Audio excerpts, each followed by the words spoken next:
ജീവിതം അങ്ങനെ കഷ്ടപ്പെട്ടാ ജീവിച്ചത്. ഞാൻ ഒരു മുന്നിൽ കരഞ്ഞിട്ടില്ല.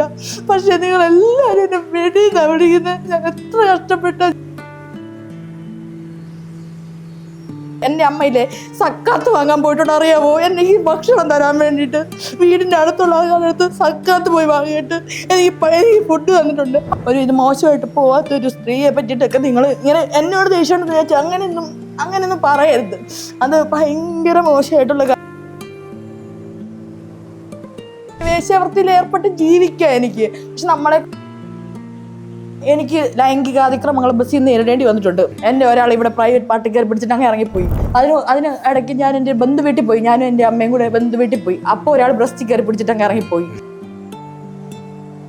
പിന്നെ ഒരാൾ ബസ്സിൽ വന്നിട്ട് അടുത്തൊരു സീറ്റുണ്ട്, വാ മോളെ ഇരിക്ക് എന്ന് പറഞ്ഞിട്ട് അവിടെ കയറിന്നിട്ട് അയാൾ എൻ്റെ കുറേ നേരം സംസാരിച്ചു. അയാൾ ഇറങ്ങുന്നവരെ അയാൾ സംസാരിച്ചിട്ട് ഇറങ്ങാൻ നേരത്ത് ഇങ്ങനെ ഇപ്പുറത്തുനിന്നാ ഇവിടെ ഞാൻ ഇറങ്ങിപ്പോകുമ്പോൾ അയാൾ ഓൺ ദ സ്പോട്ട് ചന്തി പിടിച്ചു. എൻ്റെ അമ്മ 17 വർഷത്തോളം പാർട്ടി മെമ്പർ ആയിരുന്നേ. അപ്പൊ DYFI വള്ളിത്തോട് ഞാൻ സ്ഥലമൊക്കെ പറയാം. അവിടെ എൻ്റെ അമ്മ പാർട്ടിയിൽ നിന്ന് ഇറങ്ങിപ്പോകുന്ന ഒരാളാ. പാർട്ടിയിൽ നിന്ന് കാരണം അമ്മയ്ക്ക് നേരെ ഒരാൾ ഭയങ്കരമായിട്ട് മോശമായിട്ട് കുറെ ഇതൊക്കെ ചെയ്തപ്പോ അമ്മ പാർട്ടിയിൽ പോയി. അമ്മ പാർട്ടിയിലാണല്ലോ പോയി കംപ്ലൈന്റ് ചെയ്യുന്നത്. അപ്പൊ പാർട്ടിക്കാർ അന്വേഷിച്ചില്ല. ദിലീപ് ഇപ്പം കുറ്റവിമുക്തനാണെന്നൊക്കെ പറയുന്നു. ഞാൻ അങ്ങനെ വിശ്വസിക്കുന്നില്ല.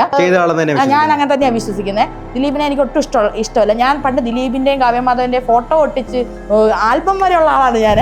പിന്നെ നമുക്ക് നോക്കി തന്നെ അറിയില്ല. എനിക്ക് ഇനിയിപ്പോ ദിലീപ് ഒരു തെറ്റും ചെയ്തിട്ടില്ലെങ്കിൽ തന്നെ അത്രയും ടാലന്റ് ഉള്ള ആ മഞ്ജു വാര്യരെ വീട്ടിലിരുത്തിയില്ലേ, അതിൽ തന്നെ ഒരു ഇതുണ്ട്.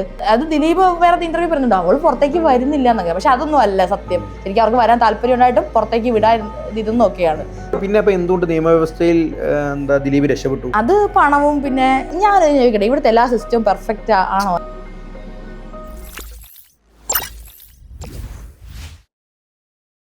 ഞാൻ ചോദിക്കുന്ന ഒരു വളരെ പ്രധാനപ്പെട്ട ഒരു ചോദ്യം, ഇത്തരത്തിൽ ഫേക്ക് ആയിട്ടുള്ള പോക്സോ കേസുകൾ നടക്കുന്നുണ്ടെന്നാണ് എനിക്ക് പ്രാഥമികമായിട്ട് എന്റെ എക്സ്പീരിയൻസിൽ നിന്ന് മനസ്സിലായിട്ടുള്ളത്. കാരണം ഞാൻ പോക്സോ ഞാൻ എന്ത് വന്നാലും അവിടെ പിടിച്ചു നിന്നേനെ. പക്ഷെ പോക്സോ കേസ് വരുമ്പോൾ നിങ്ങൾ ആലോചിക്കും, ഒരു കുട്ടിയുടെ മൊഴി മാത്രം മതി. ആ മൊഴി നമുക്കിപ്പം പിള്ളേരെ കൊണ്ട് മൊഴി കൊടുപ്പിക്കാൻ ഭയങ്കര ഈസിയാണ്. ഞാൻ ചോദിക്കുന്നത് ഏത് തരത്തിലാണ് ലൈംഗികപരമായി പോക്സോ കേസ് കൊടുക്കുന്നതാണ് പറഞ്ഞ് പേടിപ്പിച്ചത്? പോക്സോ എന്ന് പറയുന്നത് അതാണല്ലോ. അതായത് ഞാൻ കുട്ടികളുടെ മുന്നിൽ നഗ്ന വീഡിയോ കോൾ വിളിച്ചു എന്നൊക്കെ പറഞ്ഞിട്ടാണ് എനിക്കൊരു ഇൻഫർമേഷൻ കിട്ടിയത്. അപ്പൊ നിങ്ങൾ ആലോചിച്ച് നോക്കണം, നഗ്ന വീഡിയോ കോൾ വിളിക്കാൻ, അത് ഞാനൊക്കെ ഇഷ്ടംപോലെ നന്നായിട്ട് എന്താ പറയാ അല്ലോ. അപ്പൊ നമുക്ക് എന്ന് പറഞ്ഞിട്ടുണ്ടെങ്കിൽ കുട്ടികളുടെ മുന്നിൽ നിന്നോ അങ്ങനെയൊന്നും നഗ്ന വീഡിയോ കോൾ ചെയ്യേണ്ട. ഇത് അതൊരാര് ചെയ്യുമോ അങ്ങനെ? അപ്പം അങ്ങനെയൊക്കെ അപ്പൊ എന്റെ ചെവിയിൽ അതെത്തി. അപ്പം പോക്സോ കേസ് വന്നത് ഇപ്പൊ ഒരു കുട്ടീനെ കൊണ്ട്, പ്രത്യേകിച്ച് ട്രൈബൽ കുട്ടികളൊക്കെ ആകുമ്പോൾ അവരെ മാനിപ്പുലേറ്റ്, അതായത് ആ കുട്ടികൾ മോശമായിട്ടുണ്ടല്ല, അവർ വൾണറബിൾ ആണ്. ആ കുട്ടികൾ അവർക്ക് അനുസരിക്കേണ്ടി വരും. അപ്പം എന്താന്ന് വെച്ചാൽ അങ്ങനെ ഒരു പോക്സോ കേസ് വന്നാൽ ഇപ്പൊ എനിക്കെതിരെ ഒരു പോക്സോ കേസ് വന്ന സമൂഹം എങ്ങനെയായിരിക്കും അത് കാണുന്നുണ്ടാവുക? ഞാൻ സെക്സിനെ പറ്റി മാസ്റ്റർബേഷനെ പറ്റിയിട്ടൊക്കെ ഇത്രയും ഓപ്പൺ ആയിട്ട് സംസാരിക്കുമ്പം കഴപ്പ് കയറി നടക്കുന്ന അവൾ പിള്ളേരെ ഇങ്ങനെ ചെയ്യുന്നില്ല. ഞാൻ പിള്ളേരെ അത്ര റെസ്പെക്ട് ചെയ്യുന്ന, എനിക്ക് അത്ര ഇഷ്ടമുള്ള ഒരു പ്രൊഫഷനാണ്. അപ്പം അങ്ങനെ ഒരു പേടി വന്നപ്പം ഇനിയിപ്പം എനിക്ക് എന്ത് ചെയ്യുക? അല്ലെങ്കിൽ ഇങ്ങനെ ഇതിപ്പോ കേസ് വന്നാൽ എനിക്കൊരു ട്യൂഷൻ പോലും നാളെ കിട്ടൂല. എനിക്ക് അത് നമുക്ക് പ്രൂവ്. ഇപ്പം എനിക്കത് കേസ് വന്നിട്ട് ഞാൻ നിരപരാധിയാന്ന് തെളിഞ്ഞാൽ പോലും എനിക്ക് ട്യൂഷൻ കിട്ടില്ല. അതുകൊണ്ട് ഞാൻ പഠിച്ച ഫിസിക്സ് ആണല്ലോ. ഫിസിക്സ് ഞാൻ അതിന് മുമ്പ് ട്യൂഷൻ എടുത്തു. ഞാൻ ഇപ്പം വെടിയാണെന്നോ നിങ്ങൾ പറയുന്നുണ്ടോ? ഒന്ന് ആലോചിച്ച് നോക്കണം. രാവിലെ അല്ല, ആൾക്കാർ പറയുന്നുണ്ട്. ഞാൻ ഈ സമൂഹത്തിനോടാണ് പറയുന്നത്. ഇപ്പൊ ഞാൻ 5 മണിക്ക് രാവിലെ എണീറ്റ് കുളിച്ച് ട്യൂഷന് പോയി, അവിടുന്ന് നേരെ BEd കോളേജിൽ പോയി പഠിച്ച്, അവിടെ നിന്ന് വീട്ടിൽ വരാതെ രാത്രി പിന്നെ അടുത്ത ട്യൂഷൻ പോയി എടുത്ത് രാത്രി 8 മണിക്ക് വന്നിട്ട് വീണ്ടും BEdന്റെ എല്ലാ വർക്കും എഴുതിയെടുത്ത് അങ്ങനെ ജോലി ചെയ്ത് ജീവിച്ച ഒരാളെ നിങ്ങൾ വെടിയെന്ന് പറയരുത്. അത് സീരിയസ് ആയിട്ട് ഭയങ്കര മോശമാണ്. കാരണം ഞാൻ അത്രയ്ക്ക് കഷ്ടപ്പെട്ട് ഞാൻ എൻ്റെ ജീവിതം അങ്ങനെ കഷ്ടപ്പെട്ടാ ജീവിച്ചത്. ഞാൻ ഒരു മുന്നിൽ കരഞ്ഞിട്ടില്ല. പക്ഷെ നിങ്ങൾ എല്ലാവരും എന്നെ വെടിയെന്നാ വിളിക്കുന്നത്. ഞാൻ എത്ര കഷ്ടപ്പെട്ടാ ജീവിതം. നമുക്ക് എന്താണെന്നറിയാം, നമുക്ക് മനസ്സിലാവും. അത് അത്തരത്തിൽ ചെയ്യുന്നവരെയൊക്കെ സത്യം പറഞ്ഞാൽ നമ്മൾ ക്രൂശിക്കുക തന്നെ ചെയ്യണം. കാരണം എനിക്കറിയാം, അച്ഛനില്ലായിരുന്നു, നമുക്കിപ്പം വേണേലും നമുക്കിപ്പോ വേശ്യാവൃത്തി, ഇപ്പൊ ഞാൻ എന്തൊക്കെ പറയുന്നത്, ഇപ്പൊ എനിക്ക് വേശ്യാവൃത്തിയിൽ ഏർപ്പെട്ട് ജീവിക്കുക എനിക്ക്. പക്ഷെ നമ്മളെ കൊണ്ട് അത് പറ്റത്തില്ല. മനസ്സിലായോ? നമുക്കിപ്പോ വേശ്യാവൃത്തി മോശം എന്നല്ല പറയുന്നത്, നമുക്കത് പറ്റത്തില്ല. ആ വേശ്യാവൃത്തി എന്ന് പറയുന്ന ആ പരിപാടി നമുക്ക് പറ്റില്ല. അങ്ങനെയാണ് നമുക്കിപ്പം വീട്, കാറ്, എന്നില്ലെങ്കിൽ ഒരു ഫോൺ വരെ എത്ര കൊല്ലം ഇത് ഹാങ്ങായി ഫോൺ പോലും മാറ്റാൻ പൈസ ഇല്ല. അപ്പം നമ്മളെ അങ്ങനെ എന്തിനാ ഇവർ ഈ വെടി എന്ന് പറയുന്നത്? ഇപ്പം അത് ഭയങ്കര മോശം, അങ്ങനെ പറയാൻ പാടില്ല. ഞാൻ അങ്ങനെ കഷ്ടപ്പെട്ട് ജീവിച്ച ഒരാളാണ്. ഇപ്പോഴും ഞാൻ എൻ്റെ എഡ്യൂക്കേഷൻ മൊത്തം കഷ്ടപ്പെട്ട് ഇപ്പൊ ട്യൂഷൻ എടുത്ത് എല്ലാ നേരം ട്യൂഷൻ എടുത്ത് അങ്ങനെ കഷ്ടപ്പെട്ട് എല്ലാവരുടെയും വീട്ടിൽ നിന്ന് പൈസ കൊടുക്കുമ്പോൾ ഞാൻ മാത്രം ഇതുപോലെ ട്യൂഷൻ എടുത്ത് സ്വന്തമായിട്ട് പൈസ ഉണ്ടാക്കി ജീവിച്ച ഒരു രൂപ പോലും വീട്ടിൽ നിന്ന് കൊടുക്കാനില്ല. സ്വന്തമായിട്ട് അധ്വാനിച്ച് കൃത്യമായിട്ട് ട്യൂഷൻ എടുത്ത് എത്ര പ്രായം തൊട്ട് ഏത് പ്രായം തൊട്ട് അച്ഛനെ കണ്ടിട്ട് പോലും ഇല്ല. അത് 9ാം ക്ലാസ്സിൽ തൊട്ട് ഞാൻ ട്യൂഷൻ എടുക്കാൻ തുടങ്ങിയതാ. ഇപ്പൊ 9ാം ക്ലാസ്സിൽ അതായത് എൻ്റെ ഒരു 14 വയസ്സ് തൊട്ട് ഞാനിപ്പോ 30 വയസ്സായി. എനിക്ക് ആ കഴിവുള്ളതുകൊണ്ട് മാത്രമാണ് ഞാൻ ജീവിച്ചു പോകുന്നത്. അപ്പൊ നിങ്ങൾ അങ്ങനെ വെടിന്ന് പറയരുത് ഒരു മനുഷ്യനെ. വെടിന്ന് പറയരുത്. അത് മാത്രമല്ല ഞാൻ പറയുന്നത് അങ്ങനെ പറയുന്ന സത്യം തൊട്ട് പറയാം, എന്തിനും സപ്പോർട്ട് ഉണ്ടാവും. അത് നിയമപരമായിട്ടാണെങ്കിലും രാഷ്ട്രീയപരമായിട്ടാണെങ്കിലും അത്യാവശ്യമൊക്കെ നമുക്ക് ബന്ധങ്ങളുണ്ട്. 100% സപ്പോർട്ട് ചെയ്യാം. അത്തരത്തിൽ എഴുതുന്നവന്മാർക്കെതിരെ അല്ലെങ്കിൽ അത്തരം മോശം കമന്റ് ഇടുന്നവർക്ക് ധൈര്യമായിട്ടും ലീഗലി മൂവ് ചെയ്തോ. എല്ലാവരും സപ്പോർട്ടും. ഒരു രൂപ പോലും ശ്രീലക്ഷ്മി മുടക്കണ്ട. 1 രൂപ പോലും മുടക്കാതെ കൃത്യമായിട്ട് അത് ലീഗലി മുന്നോട്ട് കൊണ്ടുപോകുന്ന എല്ലാ നിയമ സംവിധാന സഹായങ്ങളും ഞങ്ങൾ ചെയ്തു തരും. ഞാൻ ചെയ്തു തരും. 100% പറയുന്നു. കാരണം അത്തരത്തിൽ ഒരാളെയും അങ്ങനെ ഒന്നും അറിയത്തില്ലാത്ത ഒരു സ്ത്രീയെക്കുറിച്ച് ആർക്കും എന്തും സോഷ്യൽ മീഡിയ എഴുതിയിടാന്നൊക്കെ പറഞ്ഞാൽ അതൊന്നും അംഗീകരിക്കാൻ പറ്റുന്ന കാര്യമല്ല. മാന്യമായിട്ട് സംവദിക്കുക അല്ലേ, എന്തൊക്കെ വേണേൽ മാന്യമായിട്ട് ഇടാം. ഇപ്പം ശ്രീലക്ഷ്മി പറയുന്ന ചില അഭിപ്രായങ്ങളോട് വിയോജിപ്പുള്ളവരുണ്ടാവാം.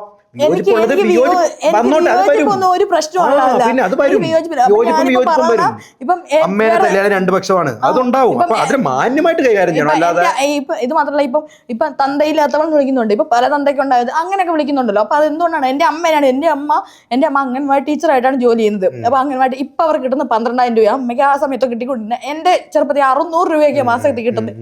അതുകൊണ്ട് എന്താണുള്ളത്, അതുകൊണ്ട് കഷ്ടപ്പെട്ട് എന്റെ അമ്മയിലെ സക്കാത്ത് വാങ്ങാൻ പോയിട്ടുണ്ട്. അറിയാമോ? എനിക്ക് ഭക്ഷണം തരാൻ വേണ്ടിയിട്ട് വീടിന്റെ അടുത്തുള്ള ആൾക്കാരടുത്ത് സക്കാത്ത് പോയി വാങ്ങിയിട്ട് എനിക്ക് ഫുഡ് തന്നിട്ടുണ്ട്. അങ്ങനെ ഒരു അമ്മേനെ പറ്റിട്ട് അങ്ങനെ നമ്മുടെ വീടുകളിലൊക്കെ പോവല്ലോ, അങ്ങനെ വരെ നമുക്ക് നമ്മുടെ വീടിന്റെ അടുത്തുള്ള ആൾക്കാർ തരുന്ന ഭക്ഷണം അങ്ങനെ പട്ടിണി കിടന്ന് ജീവിച്ചിട്ടുണ്ട്. അങ്ങനെ പോലും എൻ്റെ അമ്മയൊന്നും ഒരു ഇത് മോശമായിട്ട് പോവാത്തൊരു സ്ത്രീയെ പറ്റിയിട്ടൊക്കെ നിങ്ങൾ ഇങ്ങനെ എന്നോട് ദേഷ്യമുണ്ടെന്ന് ചോദിച്ചാൽ അങ്ങനെയൊന്നും പറയരുത്. അത് ഭയങ്കര മോശമായിട്ടുള്ള കാര്യമാണ്. ഇപ്പൊ നിങ്ങൾക്ക് ഒരാളെ അത് അറിയത്തില്ലല്ലോ. ഇപ്പൊ വേറെ എന്തൊക്കെ ഇപ്പൊ എന്നെ പറ്റി എന്തൊക്കെ നിങ്ങൾക്ക് ക്രിട്ടിസൈസ് ചെയ്യാം. ഇപ്പൊ എനിക്കിവിടെ ഇപ്പൊ ഞാൻ നിങ്ങളുടെ മുന്നിൽ നോക്ക് അത് കരയേണ്ട ഒരു അവസ്ഥ വന്നതുകൊണ്ട് നമുക്കത് നമ്മളിപ്പോ ബോൾഡായിട്ട് നിൽക്കുന്നത്. അത് നമ്മള് ഇങ്ങനെ നിൽക്കുന്നത് പറഞ്ഞിട്ടുണ്ടെങ്കിൽ നമുക്ക് എന്താ പറയാ ഇതുണ്ടല്ലോ. അതായത് നമ്മൾ ഇന്നിപ്പോൾ അനുഭവിക്കുന്ന സുഖ സൗകര്യങ്ങൾ എന്ന് പറഞ്ഞിട്ടുണ്ടെങ്കിൽ ഇതിന് മുമ്പ് വന്ന ഫെമിനിസ്റ്റുകൾ, ഇതിന് മുമ്പ് വന്ന ആൾക്കാർ നമുക്കിവിടെ അവരനുഭവിച്ചിട്ട് പോയിട്ടുള്ള അവരുടെ വിഷമങ്ങളാണ് നമുക്കിന്ന് ഒരു പ്രിവിലേജ് ആയിട്ട് കിട്ടിയേക്കുന്നത്. അതുകൊണ്ടാണ് നമ്മൾ ഇത്രയും നിൽക്കുന്നത്. ഇപ്പം എന്താ നമ്മൾ ഇന്ന് ഇവർക്ക് വേണ്ടി നിന്നാൽ മാത്രമേ നാളെ വരുന്ന പെൺകുട്ടികൾ, ഞാൻ ഇങ്ങോട്ട് ട്രെയിനിൽ വരുമ്പം കുറേ പെൺകുട്ടികളെ കണ്ടു, ചെറിയ പെൺകുട്ടികൾ. എനിക്കപ്പോൾ പേടിയായി. ഈ പെൺകുട്ടികളൊക്കെ നാളെ ആരെങ്കിലും ഒന്ന് കയറി പിടിക്കുകയാണെങ്കിൽ എങ്ങനെ എനിക്ക് പെൺകുട്ടികൾ പ്രതികരിക്കുക എന്നുള്ളത്. അപ്പം നമ്മളിങ്ങനെ പറയുന്നതിന് കാരണം ഇപ്പം എനിക്ക് ലൈംഗിക അതിക്രമങ്ങൾ ബസ്സിൽ നിന്ന് നേരിടേണ്ടി വന്നിട്ടുണ്ട്. 9ാം ക്ലാസ്സിൽ പഠിക്കുമ്പോൾ ഞാൻ ഇതുപോലെ ട്യൂഷന് പോയിട്ട് തിരിച്ചു വരുമ്പം എൻ്റെ ഒരാൾ ഇവിടെ പ്രൈവറ്റ് പാർട്ടി കയറി പിടിച്ചിട്ട് അങ്ങനെ ഇറങ്ങിപ്പോയി. അത് അങ്ങനെ വന്നിട്ടുണ്ട്. പിന്നെ അന്നിട്ട ചുരിദാർ എനിക്ക് ഓർമ്മയുണ്ട്. അതുപോലെ തന്നെ അതിന് ഇടയ്ക്ക് ഞാൻ എൻ്റെ ബന്ധു വീട്ടിൽ പോയി, ഞാനും എൻ്റെ അമ്മയും കൂടെ ബന്ധു വീട്ടിൽ പോയി. അപ്പോൾ ഒരാൾ ബ്രസ്റ്റിൽ കയറി പിടിച്ചിട്ട് അങ്ങ് ഇറങ്ങിപ്പോയി. അങ്ങനെ പിന്നെ ഒരാള് ബസ്സിൽ വന്നിട്ട് അടുത്തൊരു സീറ്റുണ്ട്, വാ മോളെ ഇരിക്ക് എന്ന് പറഞ്ഞിട്ട് അവിടെ കയറിന്നിട്ട് അയാൾ എന്നോട് കുറേ നേരം സംസാരിച്ചു. അയാൾ ഇറങ്ങുന്നവരെ അയാൾ സംസാരിച്ചിട്ട് ഇറങ്ങാൻ നേരത്ത് അയാള് പിന്നെ ഞാൻ ആദ്യം ഇറങ്ങിയത്. ഞാൻ ഇറങ്ങാൻ നേരത്ത് ഞാനിങ്ങനെ ഇപ്പുറത്തുനിന്നാ ഇവിടുന്ന് ഞാൻ ഇറങ്ങി പോകുമ്പോൾ അയാൾ ഓൺ ദ സ്പോട്ട് ചന്തി പിടിച്ചു. അപ്പം അതുപോലത്തെ ഒരുപാട്. അപ്പൊ ഇതിന് 3 കേസിലും ഞാൻ പ്രതികരിച്ചിട്ടില്ല. അതിനുശേഷം വലുതായി കഴിഞ്ഞിട്ട് ഞാൻ കണ്ണൂർ റെയിൽവേ സ്റ്റേഷനിൽ വീട്ടിൽ നിന്ന് പോയപ്പോഴത്തേക്ക് ഒരാൾ കയറി പിടിച്ചു. അപ്പം ഞാൻ പ്രതികരിച്ചിട്ടുണ്ട് എനിക്ക് വലുതായപ്പം. അപ്പം ഞാൻ പറയാം, നമ്മൾ കുട്ടികളായിരിക്കുമ്പോൾ നമുക്ക് പ്രതികരിക്കാം. ഇപ്പൊ ഞാൻ പറയട്ടെ, നിങ്ങൾ ഇതിങ്ങനെയൊന്നും പറയാൻ പാടില്ലാത്തതാണ്. നിങ്ങൾക്ക് ആണുങ്ങൾ ഈ ലൈംഗിക രോഗങ്ങളുള്ളവർക്ക് നിങ്ങൾക്ക് പിടിക്കണം. നിങ്ങൾ വലുതായ സ്ത്രീകളെ എങ്ങനെ പിടിക്കുക? ദയവ് ചെയ്ത് കുട്ടികളെ പിടിക്കരുത്. കാരണം ആ കുട്ടികൾക്ക് അത് പറ്റത്തില്ല. കുട്ടികളായിരിക്കും ഉള്ള ട്രോമ എന്ന് പറഞ്ഞിട്ടുണ്ടെങ്കിൽ അത് ഒരുപാട് കാലം ഈ പോസ്കോ അങ്ങനെ ആ ലൈംഗിക വൈകൃതമുള്ളവരുണ്ട്, മനസ്സിലായോ? ഈ 80 വയസ്സുള്ളവര് 4 വയസ്സുള്ള കുട്ടിയെ പീഡിപ്പിച്ചു എന്നൊക്കെയുള്ള കേസുകൾ കേൾക്കുന്നില്ലേ? അതാ പറഞ്ഞ ഇത്തരത്തിലുള്ളവരെയൊക്കെ ഞാൻ പറഞ്ഞില്ലേ, അവരെയൊക്കെ ഇല്ലായ്മ ചെയ്യുക. ഉന്മൂലനം ചെയ്യാന്ന് പറയുന്ന നിയമത്തിലേക്ക് അങ്ങനത്തെ സർക്കാർ മാറുക. വരണം. ഞാൻ പറയുന്നത് അവരൊക്കെ വന്ധീകരിച്ചു വിടുക. അത് അവരെ വന്ധീകരിക്കണം ഇവരെയൊക്കെ. അതൊക്കെ ലൈംഗിക അസുഖം, ലൈംഗിക രോഗം, ആരെ കണ്ടാലും കയറി പിടിക്കണം. വരിമദ്യത്തിലിട്ടാലും എവിടെ ഇട്ടാണെങ്കിലും ബലാത്സംഗം ചെയ്യണം, പീഡിപ്പിക്കണം, ലൈംഗിക സുഖം കണ്ടെത്തണം എന്ന് ചിന്തിക്കുന്ന ലൈംഗിക വൈകൃതം ഉള്ളവന്മാരെ വന്ധീകരിക്കണം. അതാണ് അതിന്റെ പച്ചമലയാളത്തിൽ പറഞ്ഞാൽ വന്ധീകരിക്കുക.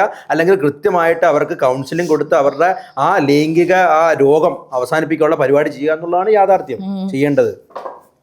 എനിക്ക് അങ്ങനെയൊന്നും അറിയത്തില്ല. നമുക്ക് പറയാൻ പറ്റുമെന്ന് പറഞ്ഞിട്ടുണ്ടെങ്കിൽ എന്താ, കറക്റ്റായിട്ട് ട്രീറ്റ്മെന്റോ അങ്ങനെ എന്തെങ്കിലും പറ്റുവാണെങ്കിൽ ട്രീറ്റ്മെന്റോ അങ്ങനെ എന്തെങ്കിലും. അല്ലാതെ എനിക്കാരെ ഉന്മൂലനം ചെയ്യണം അങ്ങനെ നമുക്ക് ആർക്കും ഒരു ആഗ്രഹമുള്ള ആൾ. നമുക്കെന്ന് പറഞ്ഞാൽ അറ്റ്ലീസ്റ്റ് കുഞ്ഞി കുട്ടികളോടെങ്കിലും നിങ്ങൾ ഇത് ചെയ്യാതിരിക്കുക, അത്ര മാത്രമേ ഉള്ളൂ. ഇപ്പം നമുക്ക് ഇപ്പൊ എനിക്ക് എന്റെ സൈബർ ബുള്ളി ചെയ്യുന്നവരൊക്കെ വീട്ടിൽ പോയി കൊല്ലാനും തല്ലാനും ഒക്കെ തോന്നാറൊക്കെ ഉണ്ട്. ശങ്കരനാരായണൻ എന്ന് പറഞ്ഞുള്ള ഒരു വ്യക്തി കേട്ടിട്ടുണ്ടോ കഥ? മകളെ കൊന്നയാള്. എനിക്ക് അദ്ദേഹത്തെ പോലുള്ളവരൊക്കെ ഉണ്ടല്ലോ ഈ സമൂഹത്തിൽ അങ്ങനെ കുറച്ച് കാര്യങ്ങളൊക്കെ ഉണ്ടാവണം എന്ന് ചിന്തിക്കുന്ന ആളാ. അങ്ങനെയുള്ളവനെയൊക്കെ ഉന്മൂലനം ചെയ്യണം. അതിന് എനിക്ക് ഇതിന്റെ പേരിൽ എന്ത് കേസെടുത്താലും എനിക്കൊരു കുഴപ്പമില്ല.